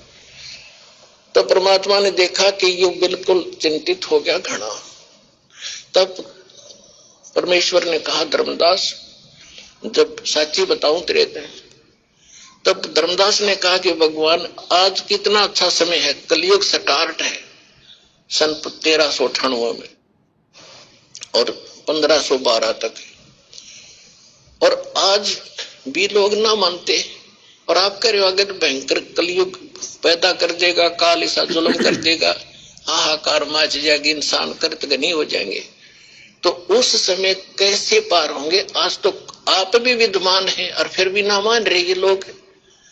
तो परमात्मा ने कहा जब 5500 वर्ष कलयुग बीतेगा और 12वां वंश चल चुका होगा इस काल का, यानी गरीबदास पंथ तक, तो उस 12वें पंथ में मैं आऊंगा स्वयं, और फिर सभी पंथों को खत्म करके एक पंथ बनाऊंगा। क्या कहा परमात्मा ने, सच्ची हकीकत बताई कि 12वें पंथ में मैं आऊंगा खुद चलकर, और सब पंथों को मिटाकर एक पंथ चलाऊंगा। तो तुम्हारे दाढ़ी मूछ वाले कबीर जी तो तुम लोगों के अनुसार संत रामपाल जी को 1997 में आके मिले, और 12वां पंथ खत्म हो गया 1994 में, क्योंकि 12वें पंथ के अंतिम गुरु आदरणीय राम देवानंद जी ने अपने सर्व अधिकार उपदेश देने का, सत्संग करने का 1994 में संत रामपाल जी के हाथ में दे दिया और खुद हो गए रिटायर। तो 12वां पंथ तो 1994 में खत्म हो गया और कबीर जी ने आना था 12वें पंथ में। तो कौन आए फिर 12वें पंथ में? सतगुरु रामपाल जी आए और 13वां पंथ उन्होंने आके चलाना था। 1994 में चलाया 13वां कबीर पंथ। अब ये तत्व ज्ञान है भाई और बहनों। ये सांसारिक पढ़ाई पढ़ते पढ़ते दिन रात वो मैथ के सवाल, वो सूत्र निकालते निकालते आप और हमारे को युग बीत गए, कुछ भी हाथ नहीं लगा। अब इसमें दिमाग लगाना पड़ेगा, इस परमात्मा के आध्यात्मिक ज्ञान में पीएचडी करनी पड़ेगी, इसमें चिंतन मनन मंथन करना पड़ेगा, सूत्र निकालने पड़ेंगे, पॉइंट टू पॉइंट ये कनेक्शन जोड़ने पड़ेंगे, तब जाकर ये काल हमारी आत्मा में ये बात ढंग से बैठने देगा। नहीं तो हवाई गुरु को परमात्मा कहने से भी बात नहीं बनेगी। दिल में जगह चाहिए, दिल में गुरु को परमात्मा मानने के लिए। और वो इस प्रकार से गुरुदेव के सत्संगों के ऊपर चिंतन मनन करने से, साध संगति के माध्यम से होगा। ऐसे बात नहीं बनेगी। तो गुरुदेव ने हकीकत बताई कि मैं खुद आऊंगा, नहीं हो जाएंगे। तो उस समय कैसे पार होंगे? आज तो आप भी विद्वान हैं और फिर भी ना मान रहे ये लोग। तो परमात्मा ने कहा जब 5500 वर्ष कलयुग बीतेगा और बर्मा वंश चल चुका होगा इस काल का, यानी गरीबदास पंथ तक, तो उस बर्म में पंथ में मैं आऊंगा स्वयं और फिर सभी पंथों को खत्म करके एक पंथ बनाऊंगा और सारी सृष्टि मेरा ही नाम लेगी। तेरे 42 वंश क्या सारी सृष्टि न पार करूंगा धर्मदास, 42 की रचनता छोड़ दूं। तब उसका दिल डटा था और काल के सामने परमात्मा ने थोड़ा सा भेद रखा कि मैं अपना अंश भेजूंगा। और काल के सामने परमात्मा ने, जब परमात्मा अपने पुत्र जोगजीत के रूप में थे, थोड़ा सा भेद रखा कि जब कलयुग आएगा चौथा युग तब हम अपना अंश पठाई, क्योंकि काल समझ ही नहीं सकता था। काल तो जोगजीत मान रहा था, परमात्मा को अपना भाई मान रहा था। अब जोगजीत का कौन सा अंश है? अगर उस समय परमात्मा कहते तो वो समझ ही नहीं पाता। इसलिए परमात्मा ने काल के आगे भेद रखा कि मेरा अंश जाएगा। अगर ये कह दें कि मैं खुद आऊंगा तो काल का कलेजा फट जाए। इसका मतलब ये जोगजीत नहीं है, ये तो खुद भगवान है, कबीर परमात्मा है, उसका कलेजा फट जाए। इसलिए परमात्मा ने उसके आगे कहा कि मैं अपना अंश भेजूंगा। और धर्मदास जी के माध्यम से गुरुदेव ने क्लियर कर दिया। कबीर सागर में मालिक की वाणी, अगर एक वाणी भी परमात्मा की झूठी हो गई तो किसी वाणी के ऊपर विश्वास नहीं किया जा सकता। कि 12वें पंथ हम ही चलावें, सब पंथों को मिटाकर एक पंथ चलावें। तो तुम्हारे दाढ़ी मूछ वाले कबीर जी तो 12वां पंथ खत्म होने के बाद में आए। 12वें पंथ का लास्ट जो गुरु था स्वामी राम देवानंद, वो भी शरीर छोड़ के चले गए थे, उसके बाद आए वो तो। क्योंकि दादा गुरु जी ने शरीर छोड़ा 26 जनवरी 1997 को, और उसके 2-2.5 महीने बाद में गुरु जी ने अपने आप को छुपाते हुए कहा कि मार्च 1997 में दिन के 10 बजे मुझे कबीर जी मिले। तो तुम्हारे दाढ़ी मूछ वाले कबीर जी तो 12वें पंथ के खत्म होने के बाद, 12वें पंथ के अंतिम गुरु के मरने के बाद में आए। तो उससे पहले उनको पता नहीं था क्या कि मैंने वाणी में क्या बोल रखा है, मेरे को 12वें पंथ में जाना है? भूल गए क्या? भगवान को भी भूल लग जाती है क्या? तो भाई ये संकेत ही काफी हैं। ये जानबूझ के परमात्मा ने 1994 में अपना 13वां कबीर पंथ चलाया। अगर चला दे 1998 में तो तुम लोग किसी प्रकार से भी काबू में नहीं आओ, कि नहीं नहीं जी 97 में देखो कबीर जी आए और 98 में फिर उन्होंने अपना पंथ चलाया। तो जानबूझ के परमात्मा ने ये खेल खेले ताकि हम आत्माओं को दृढ़ विश्वास हो जाए कि सतगुरु रामपाल जी के रूप में स्वयं कबीर भगवान धरती पर प्रकट हैं, इनके अलावा और कोई कबीर नहीं है। तो कितना क्लियर किया गुरुदेव भगवान ने इस अनमोल सत्संग के अंदर। और ये छोटे छोटे सत्संग भाई और बहनों, यही हमारे विश्वास को दृढ़ करेंगे। यही और एक छोटा सा सत्संग इसी से संबंधित कि 13वें पंथ को शुरू करने वाला, 13वें पंथ को चलाने वाला वो मार्गदर्शक कौन होगा? वो स्वयं कबीर परमात्मा होगा, स्वयं कबीर परमात्मा। तो 13वां पंथ ये तो क्लियर है ना, 1994 में सतगुरु रामपाल जी ने शुरू किया सत कबीर पंथ, यथार्थ 13वां कबीर पंथ, सत सुकृत पंथ। और उस 13वें पंथ को चलाने वाला कौन होगा? स्वयं कबीर परमात्मा होगा। क्या कह रहे हैं गुरुदेव भगवान अपने मुख कमल से?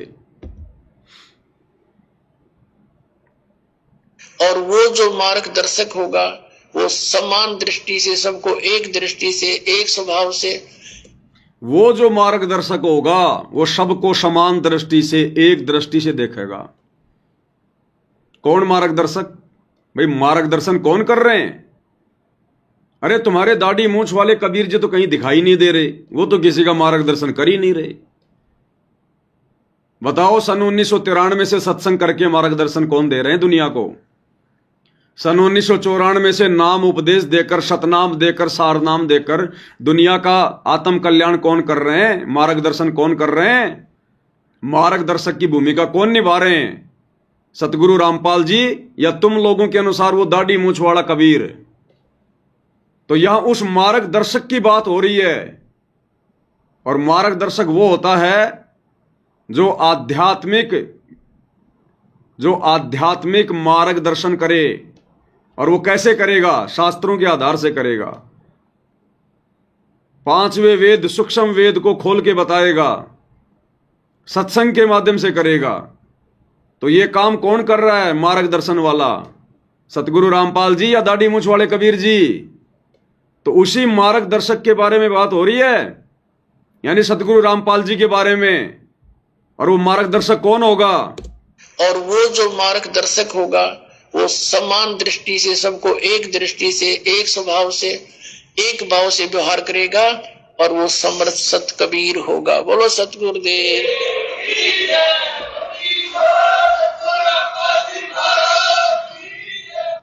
और वो कौन होगा?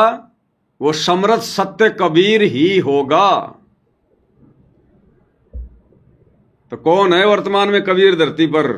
सतगुरु रामपाल जी, स्वयं कबीर परमात्मा। इसलिए उस दाढ़ी मूंछ वाली कबीर की समझे जाने वाली बनावटी, नकली, मुर्दा, बेजुबान फोटो का सतगुरु रामपाल जी के यथार्थ 13वें कबीर पंथ में, उनके भक्तों के दिल में, घर में, दरबार में कोई स्थान नहीं है, कोई जगह नहीं है। और मंद बुद्धि होगा वो भगत, सबसे बड़ा महामूर्ख होगा जो सतगुरु रामपाल जी से उपदेश लेने के बाद अगर उस दाढ़ी मूंछ वाली कबीर की समझे जाने वाली फोटो को परमात्मा मानकर उसमें जरा भी आस्था रखेगा। क्योंकि गुरु और गोविंद दो नहीं भाई, जब तक दो समझोगे दो जग में जाई। नरक में जाने वाले काम है, नरक में जाने वाले काम। तो कितना क्लियर किया गुरुदेव भगवान ने कि वो जो मार्गदर्शक होगा, जो 13वां कबीर पंथ चलाएगा, वो स्वयं समर्थ सत्य कबीर होगा। और सबके साथ एक समान व्यवहार करेगा, सबको एक समान देखेगा। अब देखेगा वो जो धरती पे होगा, जो गुरु रूप में होगा। अब तुम्हारे दाढ़ी मूंछ वाले क्या देखेंगे? किसको देखेंगे भाई? अरे सतलोक आश्रम वालों, तुम्हारे दाढ़ी मूंछ वाले कबीर जी धरती पे कहां हैं? कौन से दिन उन्होंने हमारे साथ में समान व्यवहार किया? वो तो कभी मिले भी नहीं, वो तो कभी साक्षात्कार भी नहीं दिया उन्होंने। भगवान कभी छुपता हुआ डोलता है क्या? भगवान को किस बात का डर है, किस बात का भय है? अरे ये छुपन छुपाई का खेल तो ये काल खेलता है, ये रहता है छुपके। फिर तुम्हारे कबीर भगवान दाढ़ी मूंछ वाले अगर वही भगवान है तो छुपके क्यों बैठे हैं? किस बात का डर है? क्या कुछ उल्टा पुल्टा काम कर रखा क्या उन्होंने भी काल की तरह? जो उनको शर्म आती है अपने बच्चों के सामने आने में। कबीर भगवान को शर्म नहीं है, वो उल्टा काम कभी सोच भी नहीं सकते, उनकी सोच में भी नहीं होता। इसीलिए तो 8 सितंबर 1951 को ही दिल्ली मंडल में आके बैठ गए, सतगुरु दिल्ली मंडल आईसी। पूज्य गुरुदेव सतगुरु रामपाल जी परमात्मा, ये है समर्थ सत्य कबीर, जो सबके साथ समान व्यवहार कर रहे हैं। समदृष्टि, सतगुरु के लक्षण 4 बखाना। प्रथम वेद शास्त्र को ज्ञाना, दूजे हरि भक्ति मन कर्म वचन जानी, तीजे समदृष्टि जाना, और चौथा वेद विधि सब कर्मा। ये 4 लक्षण सतगुरु के जाना। तो समदृष्टि की भूमिका कौन निभा रहे हैं? सतगुरु रामपाल जी निभा रहे हैं। तो ये हैं रियल में कबीर भगवान।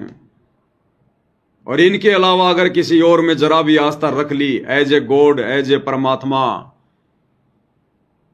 भाई मुक्ति नहीं हो पाएगी। बाकी भक्ति जो कर रहे हो, दान धर्म जो कर रहे हो, सुमरण जो कर रहे हो, फिर काल के हत्थे चढ़ जाओगे, ब्रह्मा विष्णु महेश बन जाओगे, धरती पर राजा महाराजा बन जाओगे, और फिर दुर्गति भी होगी फिर आगे भयंकर। जितनी मौज उतनी सजा। तो ये पंगा भाई और बहनों समझदार आत्मा तो लेगी नहीं गुरु को मानुष मानने वाली। तो कितने अच्छे से गुरुदेव भगवान आप और हमारी आंखें खोलते हुए सन 1993 से सत्संग करते हुए आ रहे हैं। और एक सत्संग में देखो गुरुदेव भगवान ने कितने अच्छे से हमें समझाया। परमात्मा क्या कह रहे हैं। 17 फरवरी 1988 को उन्होंने आदरणीय राम देवानंद जी को अपना मुंह बोला गुरु धारण किया। आदरणीय राम देवानंद जी कोई सतगुरु नहीं थे। सतगुरु तो एक ही होता है पूरी सृष्टि में, एक समय में एक ही होता है, दूसरा कोई सतगुरु नहीं होता। सतगुरु एक ही होता है। एक समय में 2 सतगुरु नहीं होते, क्योंकि परमात्मा एक ही है और परमात्मा स्वयं सतगुरु की लीला करता है। तो आदरणीय राम देवानंद जी को तो गुरुदेव ने केवल इस भक्ति विधान को बनाए रखने के लिए गुरु शिष्य परंपरा का निर्वाह करते हुए खाली फोकट की महिमा दी है कि वो मेरे सतगुरु थे, वो परमात्मा थे, वो बंदी छोड़ थे। आप और हमें भक्ति का पाठ पढ़ा रहे हैं कि एक शिष्य का अपने गुरु जी के प्रति कैसा समर्पण भाव होना चाहिए। उन्होंने हमें रिहर्सल करके दिखाई ताकि हम अपने गुरु जी को कबीर परमेश्वर मानकर जब उनके साथ इसी प्रकार से समर्पण भाव दिखाएंगे, श्रद्धा भाव दिखाएंगे, क्योंकि हमारे गुरुदेव तो हैं ही खुद कबीर। ये तो रियल गॉड है, रियल सतगुरु हैं, रियल बंदी छोड़ हैं। तो जब तक हमारे भाव उस कदर नहीं होंगे तब तक हमारी बात नहीं बनेगी। तो परमेश्वर ने रिहर्सल करके दिखाई, एक मुंह बोले शिष्य की भूमिका निभा के, मुंह बोला गुरु बना के। अन्यथा आदरणीय राम देवानंद जी कोई सतगुरु नहीं थे। अगर वे ही सतगुरु होते तो फिर सतगुरु रूप में संत रामपाल जी को आने की क्या जरूरत थी। अरे परमात्मा कहते हैं सिद्ध तार है पिंड आपना और साधु तार है खंड, और सतगुरु उसको जानियो जो तार देवे ब्रह्मांड। सतगुरु तो वो होता जो पूरे ब्रह्मांड को पार कर दे, मोक्ष करा दे। तो अगर आदरणीय राम देवानंद जी ही सतगुरु होते तो फिर सतगुरु रामपाल जी को आने की जरूरत क्या थी, वो खुद ही ना सबको पार कर देते। तो एक समय में धरती पर एक ही सतगुरु होता है। अब बताओ फिर जब खुद सतगुरु रामपाल जी सतगुरु हैं, फिर 1997 में सतलोक से चलकर और कौन सा दाढ़ी मूंछ वाला सतगुरु आएगा। क्या सतगुरु भी 2 होते हैं क्या, 3 होते हैं क्या? एक तो आदरणीय राम देवानंद जी हो गए सतगुरु, एक सतगुरु रामपाल जी हो गए सतगुरु, और एक 1997 में दाढ़ी मूंछ वाले कबीर जी हो गए सतगुरु। अरे भगवान भी 3 होते हैं क्या? तो क्या कह रहे हैं गुरुदेव भगवान, क्लियर कर रहे हैं परमात्मा, ध्यान से सुनिएगा। कौन ब्रह्मा का पिता है, ये 18 पुराण पढ़ते हैं, आज तक ये नहीं मालूम कि कौन ब्रह्मा का पिता है, कौन विष्णु की मां, शंकर का दादा कौन है। कोई तो जो बता। अब तो सभी बता देंगे, क्योंकि ये ज्ञान इस दास के द्वारा परमात्मा ने प्रकट करवा दिया। लेकिन आज से जब से ये दास ये कथा सुनाने लगा है, सत्संग करने लगा, उससे पहले का कोई व्यक्ति बता के दिखा दो, हम मान जाएंगे। वो कोई क्या कह रहे हैं गुरुदेव? कौन ब्रह्मा का पिता है, कौन विष्णु की मां, शंकर का दादा कौन है, हमको दे बता। तो सतगुरु रामपाल जी कह रहे हैं कि अब तो हर कोई बता देगा, क्योंकि दास 1993 से बता रहा है, समझा रहा है, अब तो हर कोई बता देगा। लेकिन गुरुदेव कह रहे इस दास से पहले का कोई व्यक्ति, कोई संत बता के बताओ, एक का भी नाम बताओ जिसको पता हो कि ब्रह्मा का पिता कौन है, विष्णु की माता कौन है, शंकर का दादा कौन है।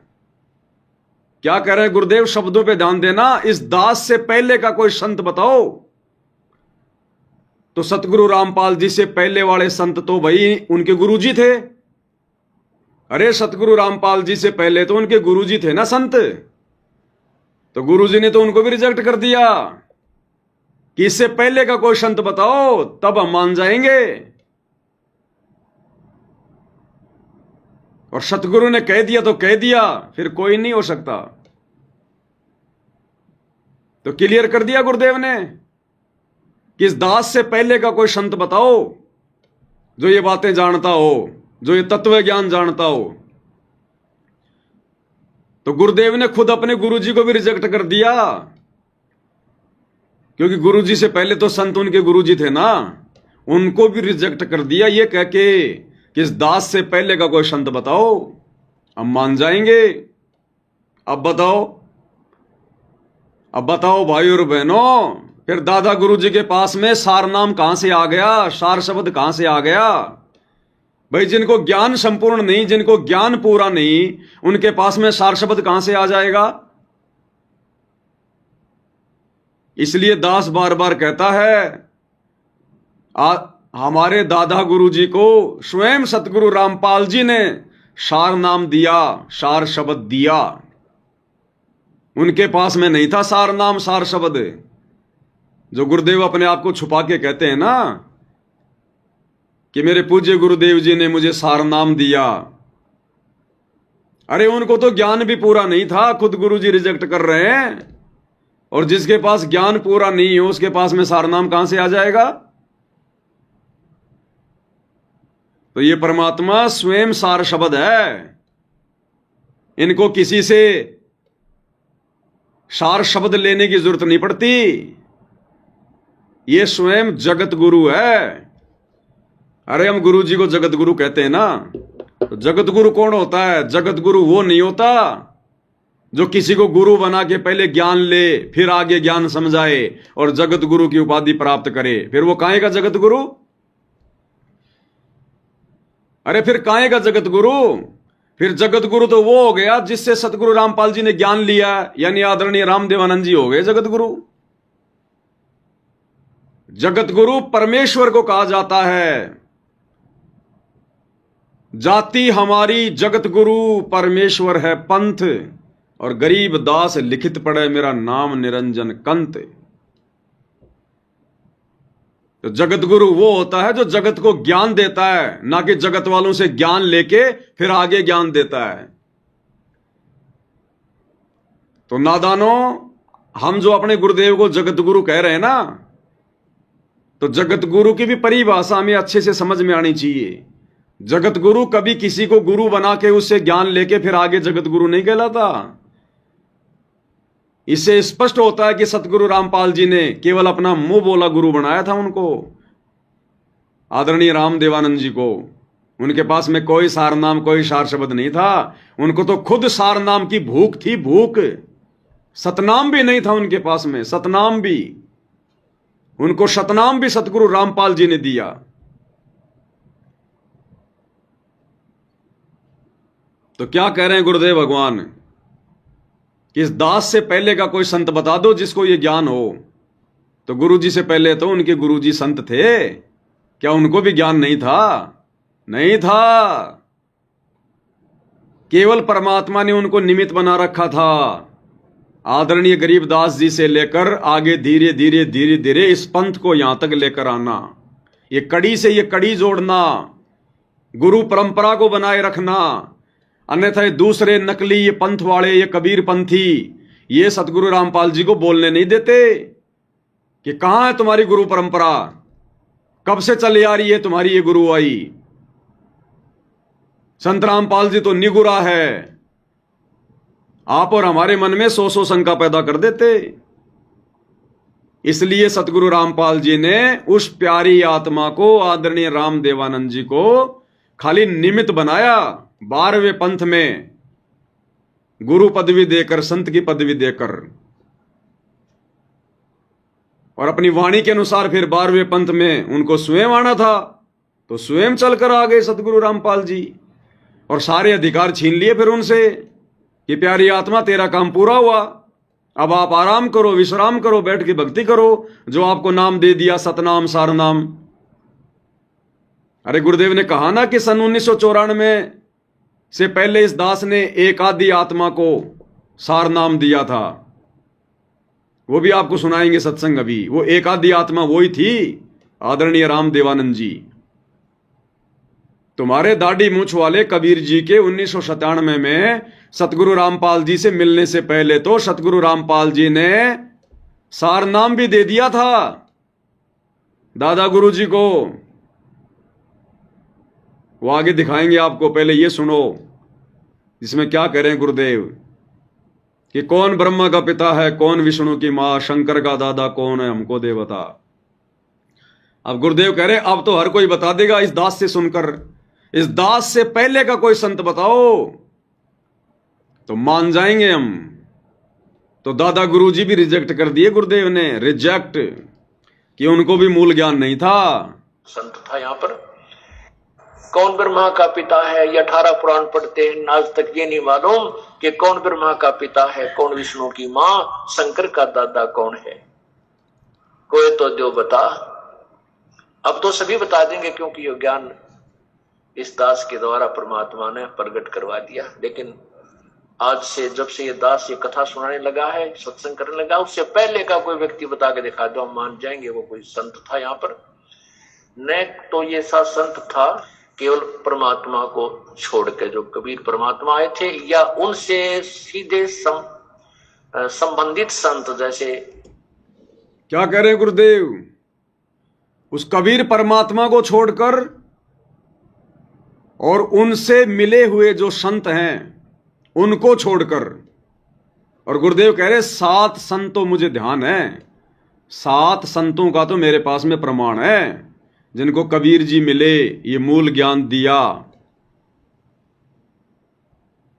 और उन 7 संतों में दादा गुरु जी का नाम नहीं है, आदरणीय राम देवानंद जी का नाम नहीं है। और देखना कितना बड़ा भाई और बहनों आज की वीडियो में निष्कर्ष निकलेगा, और यह दृढ़ विश्वास होगा हम आत्माओं को कि कबीर केवल धरती पर सतगुरु रामपाल जी हैं, दूसरा कोई कबीर किसी ब्रह्मांड में, सतलोक में कहीं नहीं है। अगर वहां भी कोई बैठा है तो सतगुरु रामपाल जी ही बैठे हैं, क्योंकि अनंत कोटि कलाओं के स्वामी है। तो क्या कह रहे हैं गुरुदेव, आज से पहले का कोई संत बताओ। फिर गुरुदेव कह रहे हैं या तो कबीर परमात्मा स्वयं आए थे, उनको पता था, या उनसे परिचित जो संत थे उनको पता था। और उन संतों में दादा गुरु जी का नाम नहीं है। देखिएगा, सुनिए। 7 संतों के बारे में दास को मालूम है, उनको छोड़कर किसी को यह तत्व ज्ञान नहीं था। गुरुदेव कह रहे 7 संतों का नाम दास को याद है, उनको छोड़कर किसी को तत्व ज्ञान नहीं था। और दादा गुरु जी का नाम लिया ही नहीं गुरु जी ने उन 7 संतों में। तो क्या दादा गुरु जी को तत्व ज्ञान नहीं था? भाई नहीं था, पूर्ण तत्व ज्ञान नहीं था। पूर्ण तत्व ज्ञान तो स्वयं परमात्मा को ही होता है। अब सोचिए, जिनको पूर्ण तत्व ज्ञान नहीं था दादा गुरु जी को, तो उनके पास में सतनाम कहां से आ जाएगा, सार नाम कहां से आ जाएगा? तो दादा गुरु जी को सतनाम और सार नाम अरे हमें गुरुदेव ने बताया ना विशेष संदेश में कि मेरे पूज्य गुरुदेव जी ने मुझे प्रथम नाम दिया और 7 दिन के अंदर अंदर फिर मुझे सतनाम दे दिया। तो दास पहले भी आपको ये बातें बोल चुका है कि वो प्रथम नाम और 1 सप्ताह के अंदर सार नाम दादा गुरु जी ने संत रामपाल जी को नहीं दिया, संत रामपाल जी ने दादा गुरु जी को दिया था। पहले प्रथम नाम और उसके 1 सप्ताह के अंदर उनको शतनाम दे दिया था, क्योंकि वो उनकी अच्छी आत्मा थी, प्यारी आत्मा थी। इस मार्ग में उन्होंने भूमिका निभाई थी एक संत की।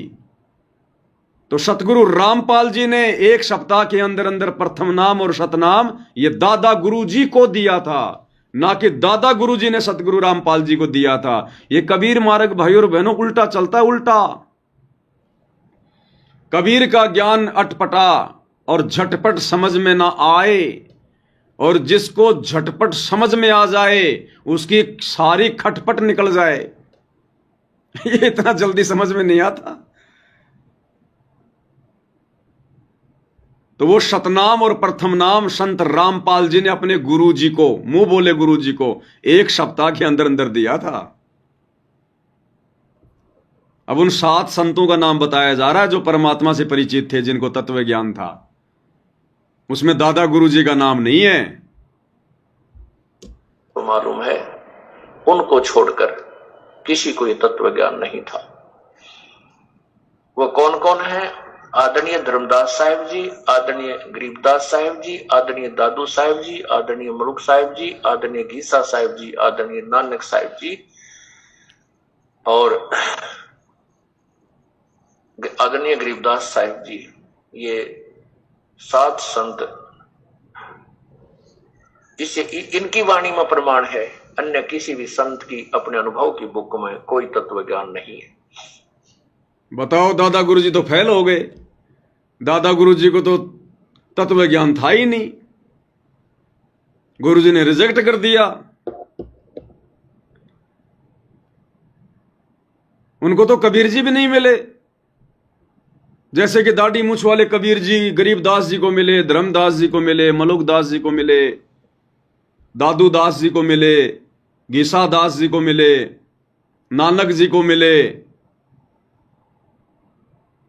और हमारे दादा गुरु जी को तो कबीर जी भी नहीं मिले, दाढ़ी मूछ वाले। भाई मिलना चाहिए था ना, इतनी अच्छी आत्मा थी, 12वें पंथ का गुरु था, भगवान ने एक बार तो दर्शन देना चाहिए था ना। लेकिन अपने एक सत्संग में गुरु जी कह रहे हैं एक शब्द में कि कबीर जी आदरणीय रामदेवानंद जी को भी मिले, और वैसे कोई प्रमाण है ही नहीं कहीं। अब कैसे मिले कबीर जी, कब मिले कबीर जी दादा गुरु जी को? अब वो शब्द लेंगे भाई और बहनों हम परमात्मा का, अब उस शब्द के माध्यम से क्लियर होगा कि कबीर जी कब और कैसे आदरणीय रामदेवानंद जी को मिले।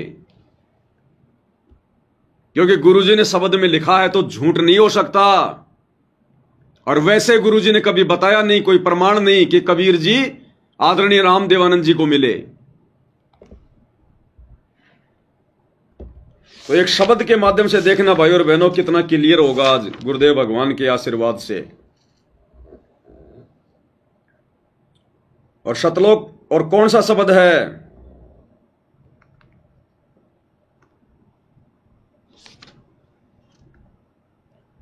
शब्द है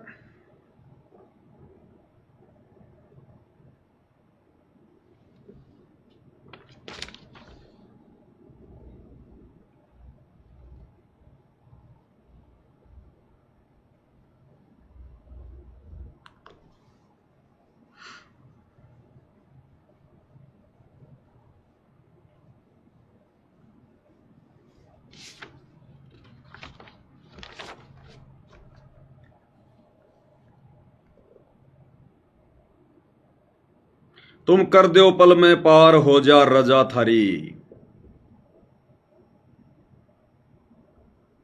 तुम कर दो पल में पार, शब्द नंबर 12 और पेज नंबर 37, सतगुरु महिमा शब्द संग्रह। शब्द नंबर 12, पेज नंबर 37। देखना भाई और बहनों, कितना गजब का प्रमाण है इस शब्द में, लास्ट में कितना गजब का प्रमाण। इस शब्द को हमने शुरू से समझना पड़ेगा, एक एक चौपाई को समझना पड़ेगा, फिर देखना कितना जबरदस्त गुरुदेव भगवान के आशीर्वाद से इसका सार निकलेगा। और हमें दृढ़ विश्वास होगा कि सतगुरु रामपाल जी कौन हैं, गुरुदेव भगवान कौन हैं। दृढ़ विश्वास होगा, दृढ़ विश्वास। बंदी छोड़ सतगुरु रामपाल जी परमेश्वर जी की जय हो। तुम कर दो पल में पार, हो जा रजा थारी। तुम कर दो पल में पार, हो जा रजा थारी। हो रजा थारी महाराज, हो जा मेरे थारी महाराज। हो जा रजा थारी। तुम कर दो पल में पार, हो जा रजा थारी। तुम कर दो पल में पार, हो जा रजा थारी। किसकी रजा? कबीर परमेश्वर की रजा। कौन पार कर दे एक पल में? कबीर परमात्मा। अब कैसे रजा हुई परमात्मा की? अब प्रत्येक चौपाई में भाई और बहनों किसने वो कार्य किया, किसने वो रजा करी? कबीर भगवान ने। भले आप दाढ़ी मूछ वाले को ही कबीर जी मान के चलो, प्रत्येक चौपाई में जो गुरुदेव भगवान ने लिखी है, बोला है, ये सतगुरु रामपाल जी का बनाया गया शब्द है, ये गरीबदास जी का नहीं है, ये कबीर जी का नहीं है। और इसके लास्ट वाली चौपाई में निर्णय होगा कि सतगुरु रामपाल जी कौन है। काल कष्ट से जीव दुखी, सुन मन तुमरे तृष आया के नाम। सत्य लोक को छोड़ के सतगुरु काल लोक में आया के ना। भाई काल कष्ट से जीव दुखी, सुन मन तुमरे तृष आया के ना। सत्य लोक को छोड़ के सतगुरु काल लोक में आया के ना। तपत शिला पे जीव जड़े थे, उनको देख दुख पाया के ना। वहाँ खूब हुई तकरार, निरंजन गैल थारी। वहाँ खूब हुई तकरार, निरंजन गैल थारी। तुम कर दो पल में पार, हो जा रजा थारी। तुम कर दो पल में पार, हो जा रजा थारी। पहली चौपाई, काल कष्ट से जीव दुखी, सुन मन तुमरे तृष आया के ना। कि इस काल के लोक में जीवों को दुखी देखकर परमात्मा आपको पीड़ा हुई या नहीं हुई? तो काल लोक में हम जीव आत्माओं को दुखी देखकर किसको पीड़ा हुई? कबीर जी को पीड़ा हुई। और सत्य लोक को छोड़ के सतगुरु काल लोक में आया कि ना। फिर सतलोक को छोड़ के काल लोक में कौन आया? कबीर जी। प्रत्येक चौपाई में कबीर की महिमा है, ध्यान रखना भाई और बहनों। तपतशिला पर जीव जड़े थे, उनको देख दुख पाया कि ना। तपतशिला पर अपनी आत्माओं को काल के द्वारा भूनकर खाता हुआ देखकर, और फिर कौन आया, कौन दुखी हुआ? कबीर जी। और वहां खूब हुई तकरार, निरंजन गैल तेरी। और निरंजन यानी काल के साथ में तकरार किसकी हुई? कबीर जी की। दूसरी चौपाई, प्रथम आए बर्मा लोक में, बर्मा जी समझाया के ना। विष्णु जी को शरण में लेके चरणों के मालाया के ना।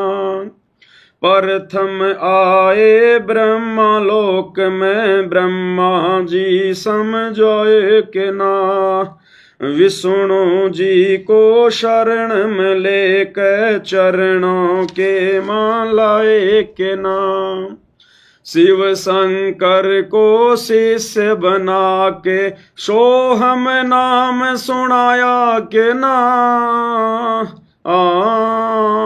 थारी खूब हुई तकरा जयकार पहुँचे शिवपुरी, थारी खूब हुई जयकार पहुँचे शिवपुरी, तुम कर दो पल में पार हो जा रजा थारी, तुम कर दो पल में पार हो जा रजा थारी। प्रथम आए ब्रह्मालोक में ब्रह्मा जी को समझाया के ना, तो ब्रह्मा जी के लोक में ज्ञानी ऋषि का रूप बनाकर ब्रह्मा जी को समझाने के लिए कौन आए थे? कबीर जी। विष्णु जी को शरण में लेके चरणों के मां लाया के ना, फिर विष्णु जी को हरियम नाम दे के अपना शिष्य किसने बनाया? कबीर जी ने। ये सारी महिमा कबीर जी की ध्यान रखना भाई और बहनों। यानी जो जो घटनाएं घटी वो कबीर जी ने आके वो घटनाएं घटित किया नहीं की शिव शंकर को शिष्य बना के सोहम नाम सुनाया के ना, फिर शंकर जी के लोक में गए कौन? कबीर जी। शंकर जी को सोहम नाम देकर अपना शिष्य किसने बनाया? कबीर जी ने। थारी खूब हुई जयकार पहुंचे शिवपुरी, फिर शंकर भगवान ने शिवपुरी में कबीर परमेश्वर जी के पहुंचने के बाद में उनके जय जयकार किया नहीं की किसकी? कबीर जी की। अगली चौपाई, लहर तारा में कमल के फूल पे बालक बन दिखलाया के नाम, नीरो नीमा गए नहान को वहां जुलाह को पाया के ना, लहर तारा में कमल के फूल पे बालक बन दिखलाए के ना, नीरो नीमा गए नहान को वहां जुलाह को पाए के नाम, काजी आए नाम धरण ने नाम कबीर धरवाया के ना, तुम पूर्ण ब्रह्म करतार बन गे कबीर हरि, तुम पूर्ण ब्रह्म करतार बन गे कबीर हरि, तुम कर दो पल में पार हो जा रजा थारी, तुम कर दो पल में पार हो जा रजा थारी। लहर तारा में कमल के फूल पे बालक बन दिखलाया के ना, तो लहर तारा तालाब में 650 साल पहले कमल के फूल पर शिशु रूप में बालक बनकर किसने दिखाया? कबीर जी ने। और नीरू नीमा गए नहान को वहां जुलाए को पाया के ना, और नीरू नीमा को शिशु रूप में कौन प्राप्त हुए? कबीर जी। काजी आए नाम धरण ने नाम कबीर धरवाया के ना, काजी किसका नाम रखने आए थे? किसका नामकरण करने आए थे? कबीर जी का। तुम पूर्ण ब्रह्म करतार बन गए कबीर हरि। कौन? स्वयं कबीर जी। अगली चौपाई क्या कहती है? मथुरापुरी में धर्मदास को आके आप चिताए के नाम, कर्म कांड में उलझा प्राणी सतमार्ग दिखलाए के ना, भाई मथुरापुरी में धर्मदास को आके आप चिताए के ना, कर्म कांड में उलझा प्राणी सतमार्ग दिखलाए के नाम, ब्रह्मांड 21 ये काल राज, ये राज काल का न्यो सुन के धड़का खाए के ना,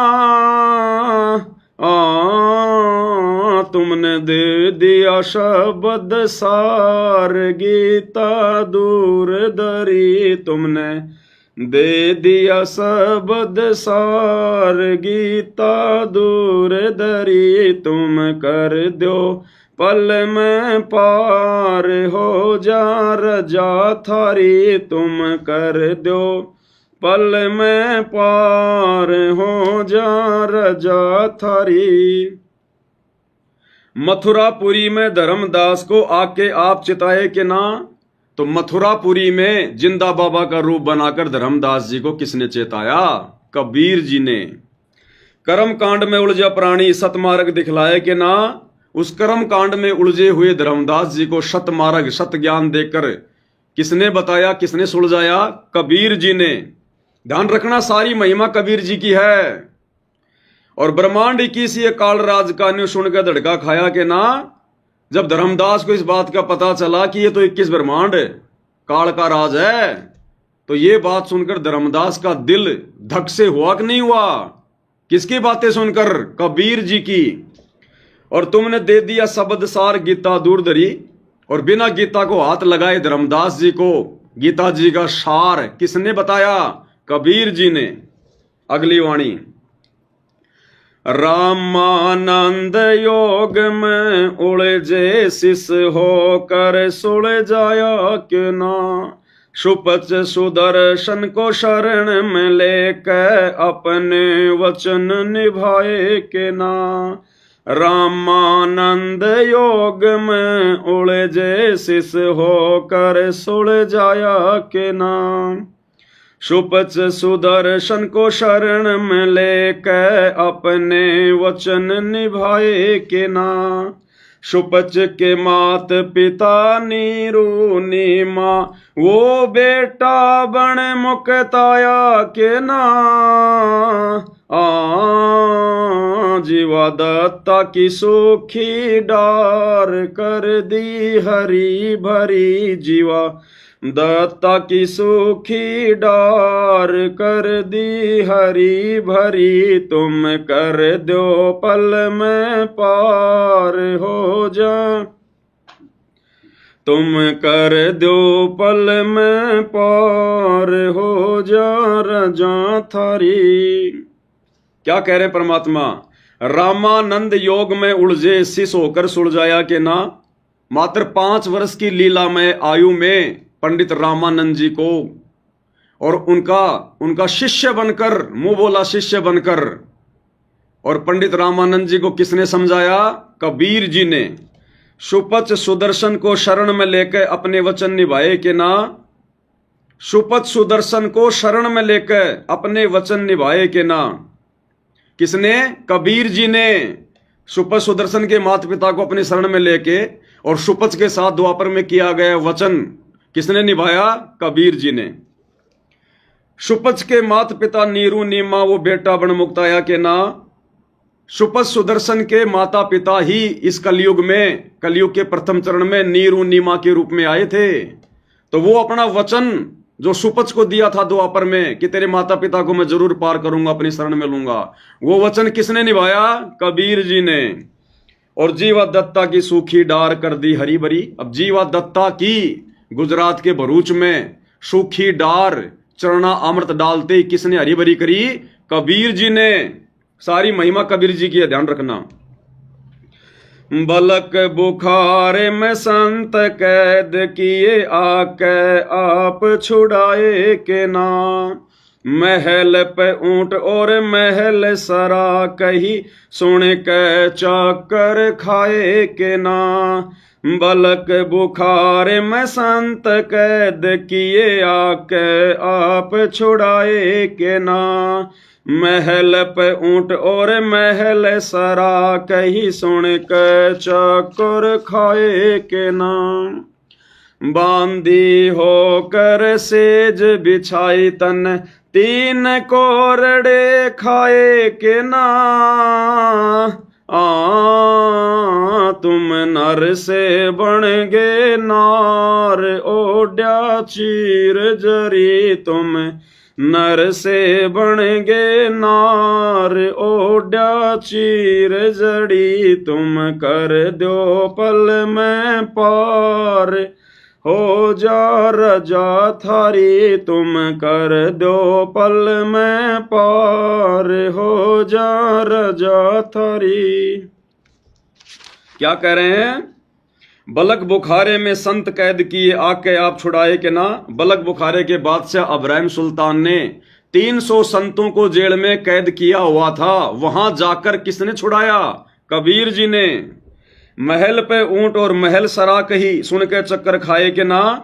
जब कबीर परमात्मा एक ऊंटवान बनकर, रबारी बनकर बलक बुखारे बादशाह के महल की छत पर जाकर लठ बजाने लगे, संतरी उसे पकड़कर नीचे लेकर आए और पूछा, भाई तू कौन है? बोला, महाराज मैं रबारी हूं, ऊंट वाला हूं, मेरा ऊंट खो गया, मैंने सोचा कहीं आपकी छत पे ना गया हो। उसके बाद परमात्मा वहां से अंतर्ध्यान हो गए, बलक बुखारे को चक्कर आ गए, बेहोश हो गया। ये लीला किसने की? कबीर जी ने। बांदी होकर सेज बिछाई, तन 3 कोरड़े खाए के ना। अपनी प्यारी आत्मा इब्राहिम सुल्तान के लिए उस 9 लखे बाग में बांदी का रूप बनाकर उसकी सेज किसने बिछाई? कबीर जी ने। फिर उस सेज पर कौन लौटे? कबीर जी। 3 कोरड़े इब्राहिम सुल्तान ने बांदी रूप में किसको मारे? कबीर जी को। तुम नर से बन गए नार, ओड्या चीर जड़ी। तुम नर से बन गए नार, नर यानी इंसान से, और नार यानी औरत, यानी परमात्मा ने बांदी का रूप बनाया था। ओड्या चीर जड़ी यानी औरतों वाले वो कपड़े पहने और इब्राहिम सुल्तान की सेज पर लेट गए बांदी बनकर, नार बनकर, औरत बनकर। कौन? कबीर जी। अगली वाणी, गरीब दास गए गऊ चरावण, वहां दूध के प्याले पिए के ना। छोड़ाणी मैं ग्रंथ की रचना, करवा के न्यारे भेद दिए के ना। गरीब दास गए गऊ चरावण, वहां दूध के प्याले पिए के ना। छोड़ाणी मैं ग्रंथ की रचना, करवा न्यारे भेद दिए के ना। श्री राम देवानंद संत तुम्हारे। ये है वो वाणी भाई और बहनों, ध्यान दे लेना अगर अपने गुरु जी को कबीर जी के रूप में जानना है, पहचानना है तो। श्री राम देवानंद संत तुम्हारे, अपनी शरणा लिए के ना। दिया राम पाल उद्धार, दे के शब्द जड़ी दिया। राम पाल उद्धार, दे के शब्द जड़ी। तुम कर दो पल में पार, हो जा रजा तेरी। तुम कर दो पल में पार, हो जा रजा थारी। गरीबदास जी गए गऊ चरावण, वहां दूध के प्याले पिए के ना। गरीबदास जी 10 साल की उम्र में छुडानी के खेतों में, उस नड़ा नाम के खेत में अपनी गाय चराने गए थे। वहां पर दूध के प्याले किसने पिए? कवारी गाय से निकलवा कर कबीर जी ने। ध्यान रखना, सारी महिमा कबीर जी की हो रही है। छुडानी में ग्रंथ की रचना, करवा के न्यारे भेद दिए के ना। छुडानी में गरीबदास जी के रूप में कौन आए थे जिन्होंने ग्रंथ की रचना करवाई, न्यारे न्यारे भेद दे दिए, 5वां सूक्ष्म वेद लिखवा दिया? कबीर जी ने। और लास्ट में क्या कह रहे हैं परमात्मा? क्योंकि हर वाणी में कबीर जी ने सारी भूमिका निभाई। अब लास्ट की वाणी क्या कह रही है? श्री राम देवानंद संत तुम्हारे, अपनी शरणा लिए के ना। कि हे कबीर भगवान, हे दाढ़ी मूछ वाले कबीर भगवान, श्री राम देवानंद संत तुम्हारे, यानी 12वें पंथ के गुरु राम देवानंद जी तुम्हारे संत थे, तुम्हारे द्वारा भेजे गए, तुम्हारे द्वारा 12वें पंथ का गुरु बनाया गया। और अपनी शरणा लिए के ना। आपने उनको अपनी शरण में लिया कि नहीं लिया? तो श्री राम देवानंद जी संत तुम्हारे, अपनी शरणा लिए के ना। तो बताओ भाई, कबीर जी ने संत राम देवानंद जी को कब अपनी शरण में लिया? जबकि वाणी कह रही है कि अपनी शरणा लिए के ना, संत राम देवानंद जी संत तुम्हारे। तो आदरणीय राम देवानंद जी को तो दाढ़ी मूछ वाले कबीर जी या जिंदा महात्मा रूप वाले कबीर जी कभी मिले ही नहीं जिंदगी में, ना कभी गुरु जी ने जिक्र किया। और वाणी कह रही है, गुरुजी अपने हाथों से लिख रहे हैं कि श्री राम देवानंद संत तुम्हारे अपनी शरणा लिए के ना, कि भगवान आपने भी तो उनको अपनी शरण में लिया था। आदरणीय राम देवानंद जी को कब लिया भाई, कब मिले कबीर जी? वो दाढ़ी मूछ वाले तो कभी मिले ही नहीं उनको कबीर जी आकर। तो 17 फरवरी 1988 को रियल कबीर सतगुरु रामपाल जी ने अपनी वाणी के अनुसार कि 12वें पंथ में हम ही चलावें, सम पंथों को मिलाकर एक पंथ चलावें, 12वें पंथ में प्रवेश किया और 12वें पंथ के अंतिम गुरु श्री राम देवानंद जी को अपना मुंह बोला गुरु बनाकर अपनी शरण में लिया, जैसे 650 साल पहले पंडित रामानंद जी को अपनी शरण में लिया और प्रथम नाम और शतनाम एक सप्ताह के अंदर अंदर दिया। अन्यथा ये तो शब्द फेल हो जाएगा, ये तो वाणी फेल हो जाएगी, क्योंकि ऊपर की हर चौपाई में तो हम सबको पता है गुरुजी ने बार बार जिक्र किया है, हमारे को ये कथाएं सुनाई है कि हाँ वो कबीर जी आकर मिले, कबीर जी ने सारे काम किए। अब लास्ट की चौपाई में बताओ फिर कबीर जी कब आए, दाढ़ी मूछ वाले, कि श्री राम देवानंद संत तुम्हारे अपनी शरणा लिए के ना। बताओ कब लिया शरण में दाढ़ी मूछ वाले ने श्री राम देवानंद जी को? वो तो मिले भी नहीं, अब शरण में लिया है ये भी झूठ नहीं हो सकता। तो 17 फरवरी 1988 को रियल कबीर सतगुरु रामपाल जी ने 12वें पंथ में प्रवेश करके आदरणीय राम देवानंद जी को अपना मुंह बोला गुरु बनाकर लीला करते हुए उनको अपनी शरण में लिया। उनको प्रथम नाम और शतनाम दोनों एक सप्ताह के अंदर अंदर दिए और फिर क्या किया? दिया राम पाल उद्धार देख शब्द जड़ी दिया, राम पाल उद्धार देख शब्द जड़ी। सतगुरु रामपाल जी ने उनका उद्धार किया देखकर शब्द जड़ी। वो सार नाम दिया फिर सतगुरु रामपाल जी ने, दिया रामपाल उद्धार, यानी रामपाल जी ने उद्धार कर दिया किनका? अपने मुंह बोले गुरु का, देखकर शब्द जड़ी। भाई और बहनों, ये कबीर मालिक का मार्ग उल्टा चलता है, उल्टा, जैसा हम इनको पढ़ेंगे वैसा नहीं होता। तो बताओ भाई और बहनों, धरती पर कबीर कौन? सतगुरु Rampal ji is Kabir, real God. है इनके अलावा कोई और कबीर? इसलिए हम सत्सेवक भाई बहन अपने गुरु के अलावा किसी और को कबीर ना मानते, ना किसी और में कबीर देखते। और यदि हमने इस कलयुग की पिछली पीढ़ी में यह तत्व ज्ञान लेने के बाद अपने गुरु के अलावा किसी और में कबीर जी का अगर छटांग भी देख लिया, तिल भर भी दर्शन कर लिया, हमारी बनी बनाई भक्ति का सत्यानाश। परमात्मा फिर बहुत नाराज होगा हमसे, बहुत नाराज होगा। तुम कर दो पल में पार हो जा रजा थारी। और उस विशेष संदेश में तो गुरुदेव ने भाई और बहनों कितना क्लियर कर दिया, मूर्ख से मूर्ख व्यक्ति भी समझ जाएगा, मूर्ख से मूर्ख व्यक्ति भी, कि सतगुरु रामपाल जी कौन है, वर्तमान में क्या लीला खेल रहे हैं, वर्तमान में क्या कर रहे हैं। उसमें कहा ना गुरुदेव भगवान ने, बिल्कुल क्लियर कर दिया उसमें परमात्मा ने।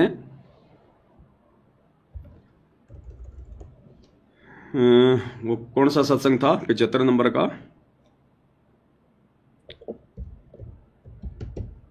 प्रकट है, गुरुदेव ने क्लियर किया उसमें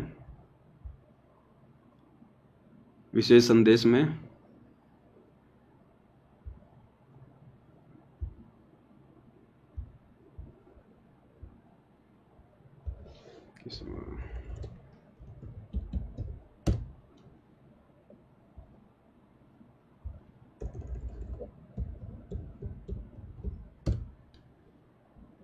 ये देखो, बिल्कुल क्लियर कर दिया गुरुदेव ने, बिल्कुल क्लियर।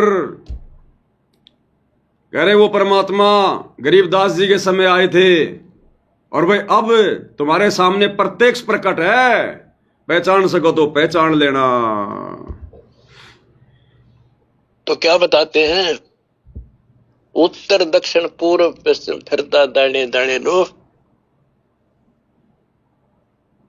और सर्व कला सतगुरु साहिब की। हरि आए हरियाणे। गरीबदास जी के समय आए थे, रिबारे भाई प्रगट सामने था रे, पहचाने जात पहचान लियो। गरीबदास जी के समय आए थे, रिबारे भाई प्रगट सामने था रे, पहचाने जात पहचान लियो। गरीबदास जी के समय आए तेरी बारे भाई प्रगट सामने था रे, पहचाने जात पहचान लियो।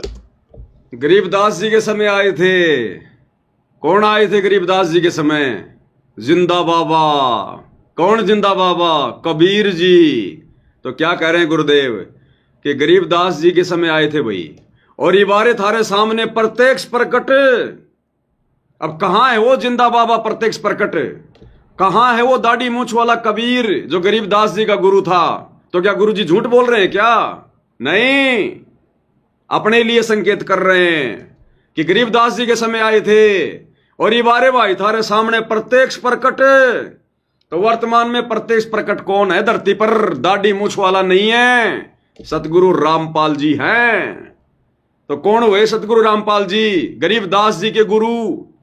गरीबदास जी के गुरु कौन थे? जिंदा महात्मा। जिंदा महात्मा की भूमिका कौन करता है? कबीर जी। तो कौन हुए वर्तमान में प्रत्यक्ष प्रकट? सतगुरु रामपाल जी, स्वयं कबीर परमात्मा। अब भाई और बहनों, हम गधे नहीं है जो परमात्मा बिल्कुल खुल के कह देगा कि मैं ही कबीर हूं। ये कबीर पंथी को 50 मुकदमे लगा देंगे, 50 मुकदमे, कि अपने आप को कबीर कह रहा है। इसलिए परमात्मा ने बहुत सोच समझ के आप और हम तक ये ज्ञान आगे ये पहुंचाना होता है। और ये फिर अनमोल तत्व ज्ञान क्यों दिया गुरुदेव ने? ये सृष्टि का सर्वश्रेष्ठ ज्ञान, मक्खन ज्ञान। ये मक्खन ज्ञान क्यों दिया गुरुदेव ने? अपनी पहचान करवाने के लिए। हम जानवर नहीं हैं, इंसान हैं, और इंसानों में भी सर्वश्रेष्ठ इंसान, सर्वबुद्धिमान इंसान, ये वैज्ञानिक, राष्ट्रपति, प्रधानमंत्री, ये साइंटिस्ट वगैरह, मंगल ग्रह पे जाने वाले, ये विद्वान नहीं है। विद्वान वो है जो आध्यात्मिक ज्ञान में,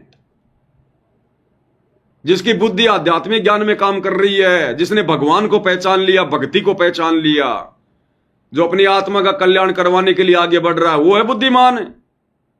अरे साइंटिस्ट बनकर भी जो गधा बनने के लिए काल की भक्ति करके आगे बढ़ रहा है, वो काहे का विद्वान है?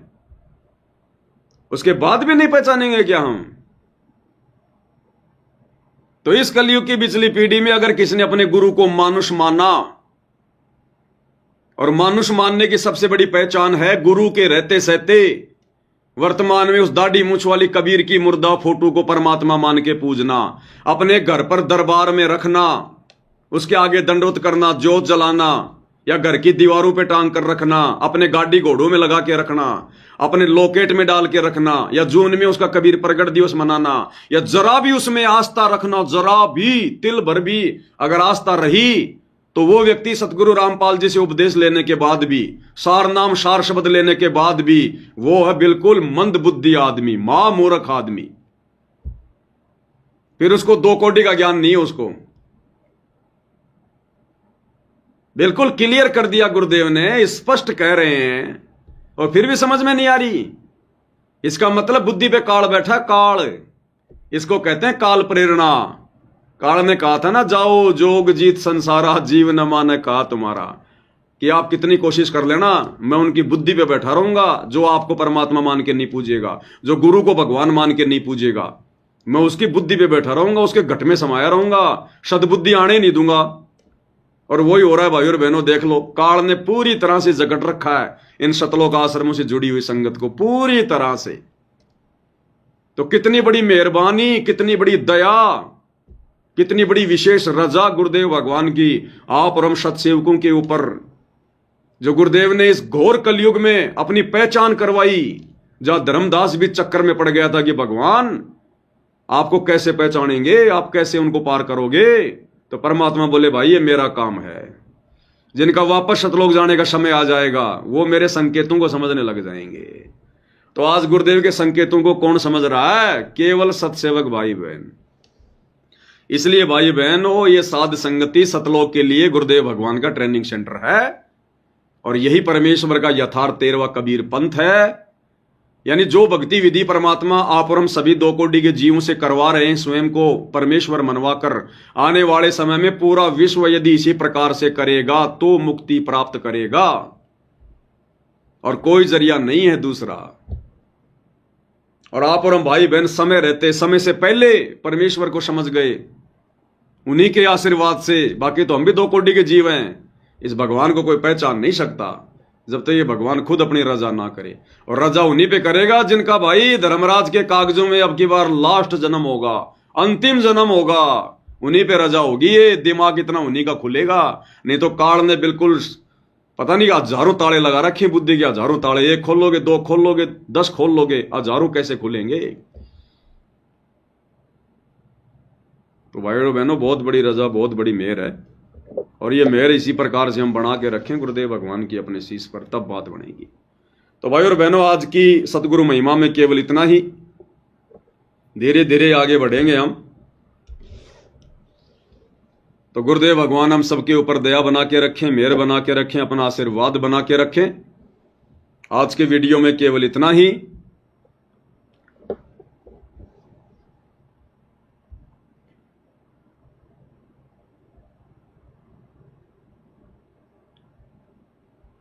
अरे भाई कहाँ चला गया सत साहिब?